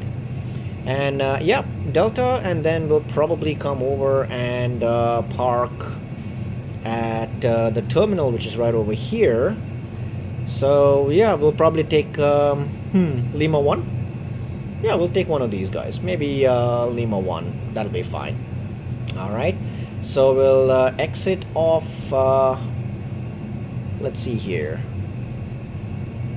Yep, we'll exit from here onto Delta, and then go straight down on Delta to Lima 1. That should work out for us. If we do not stop in time, then we'll take Charlie, and we'll come around onto Alpha, and then right onto Delta, and then into Lima 1. All right, that's the flight plan we have today, guys. This will be an auto brakes low landing because the runway is 13,793 feet long, so plenty of space for us to land. Yep.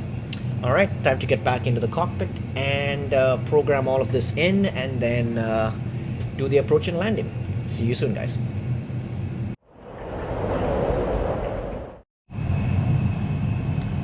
All right, ladies and gentlemen, we programmed in everything into the box. So let me show you what I did. I first came to the flight plan page, and I made sure that I had Kalin and the constraints, which is 60 or higher, were in there.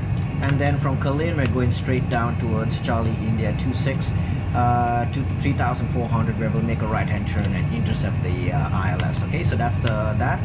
I tuned in the Manas VOR, which sits right over the airport, and I hard tuned it, so it's there. The ILS frequency is correct and the final course is correct as well. Progress page, we're tracking the runway 26 over at Bishkek, and our accuracy is high. Performance wise, I've entered all the details into the approach briefing, which is 1016, temperature 22, 3104 knots, and our barrel reference of 2255, which is confirmed right over there as well. And then I come down to fuel prediction. We're looking good, and the secondary flight plan, I made a copy of the active flight plan. So all in all, looking really good. Now I just want to very quickly do my calculation for my descent. So I am currently at 36,000 feet. I'm going to drop down to 3,400 feet, and that's going to be 32.6 times 3 plus 5, and about 102 miles away, 103 actually, away is when I start my descent. So I'm going to take any waypoint there, go to fix info. I've got the correct runway in there, 106, put that over there. And the inbound radial for this airport can be 075. There we go. And that's pretty much set up. So as you can see right over there, guys, that's the 106 mile radius around the airport that we're going to use to start our descent. And it's really not that far away from what the aircraft thinks it should be doing. So all good. We're set up here. It's auto brakes low for this approach, and yeah, all done. So very soon we're going to start our descent and make our way into Bishkek, and I'll get back to you guys when we're just about to do go in for the initial and final approach. See you then.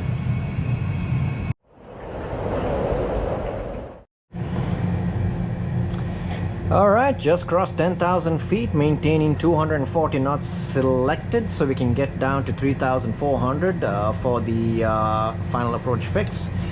Gonna get these on, and yeah, QNH is set because we're going down below transition, and everything's looking all hunky-dory as of right now. ILS has come in on as well, and yeah, so far so good, guys.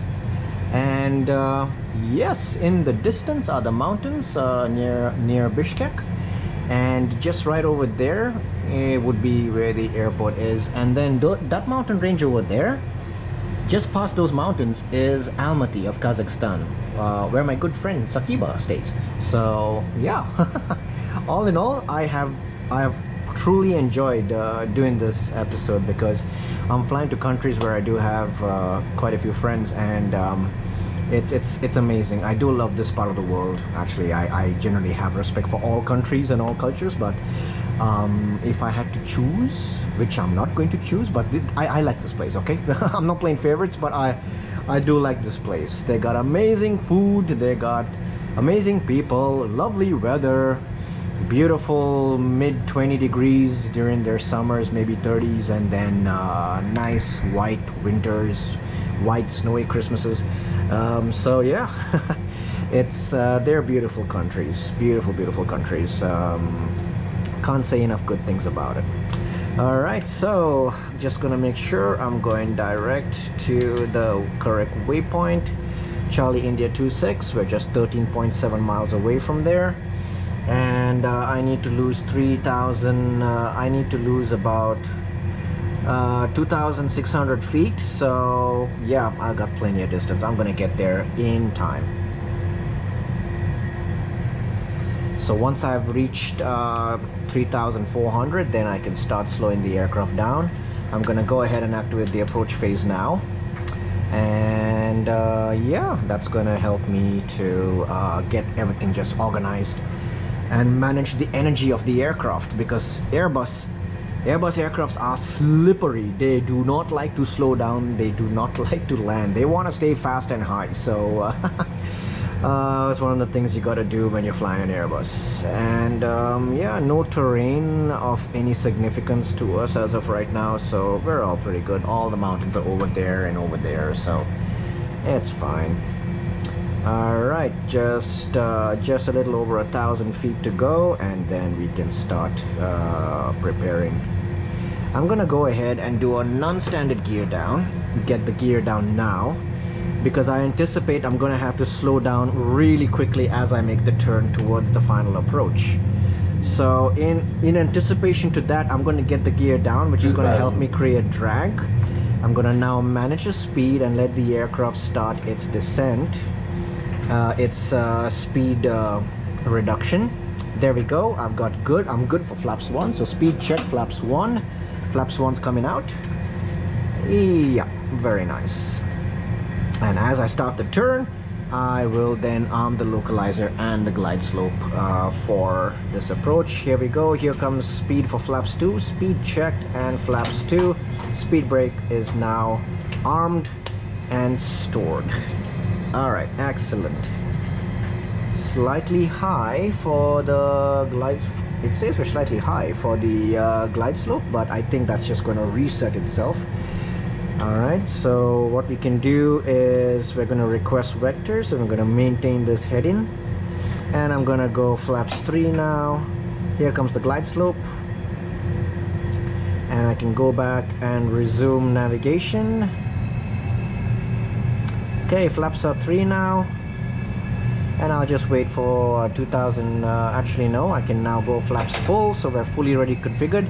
Landing checklist is completed. So yeah, that does that. And as we make the turn, we're right on that glide slope, so I'm gonna arm the localizer and glide slope now. Cat 3 dual, autopilot 1+2, GS and lock in blue. And yeah, I should see the airport coming to view very soon. Bishkek. So nice to be here.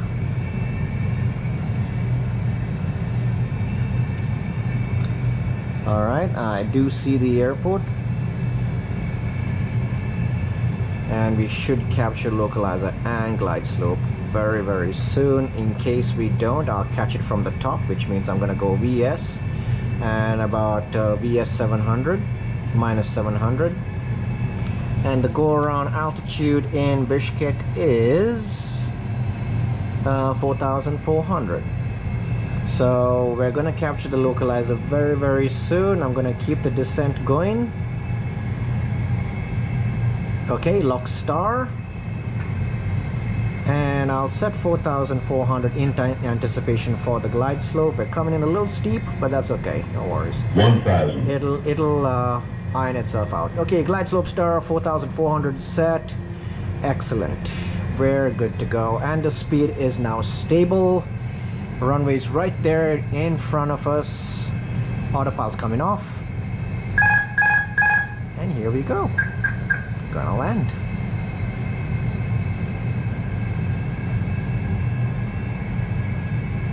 $500. Slightly low. Correcting.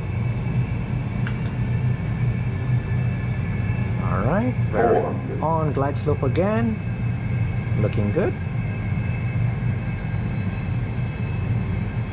300. Land. 100 above. Okay, 2 reds, 2 whites. Pappy is happy. 200. Checked. Minimum. Continue. Lovely. Here we are. 100. 50. 40. 30. 20. Retard. 10. 5. On the runway. Spoilers, reverses green and decel.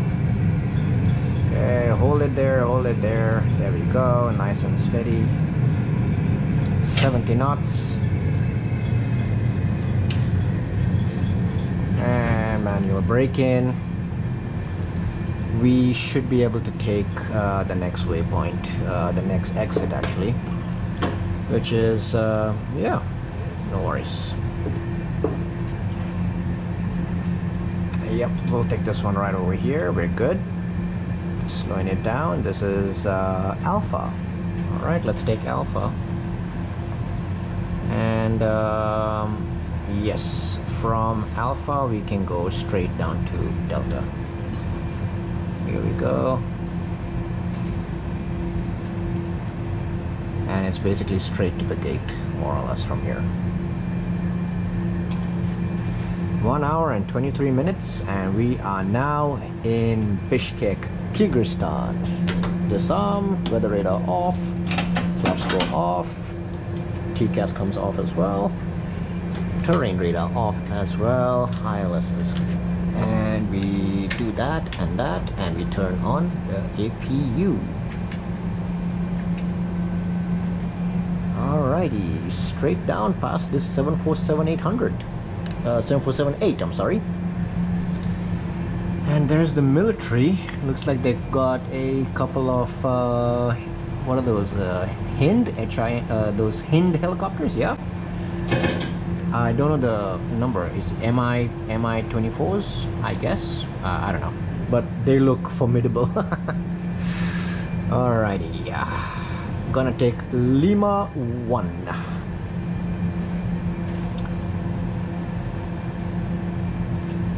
So the second right, and then into Lima 1, which is right over there.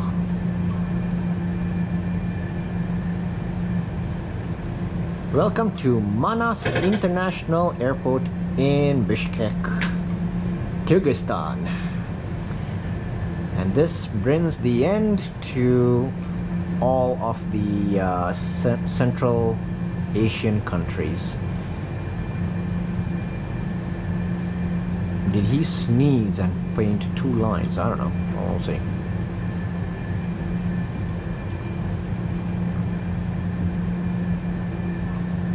Yeah, they should do it.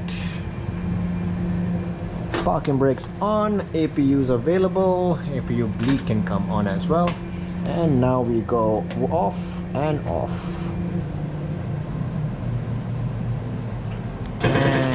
Beacon off, strobes off, seatbelt signs, no smoking off, and we turn off the fuel pumps. We can turn off the crew supply, and I'll request for ground power. There it is, ground power is available. And yeah, guys, that was an hour and 25 minutes of flying, 5 countries in Central Asia. And it's been an absolute pleasure having you on board. Thank you so much for watching this video. If you liked it, hit the like button. If you're not subscribed, please consider subscribing. And yeah, I'll see you guys in the next one. Let me know if you have any comments or questions in the comment section below. See you guys. Have a good one. God bless you all. Bye bye.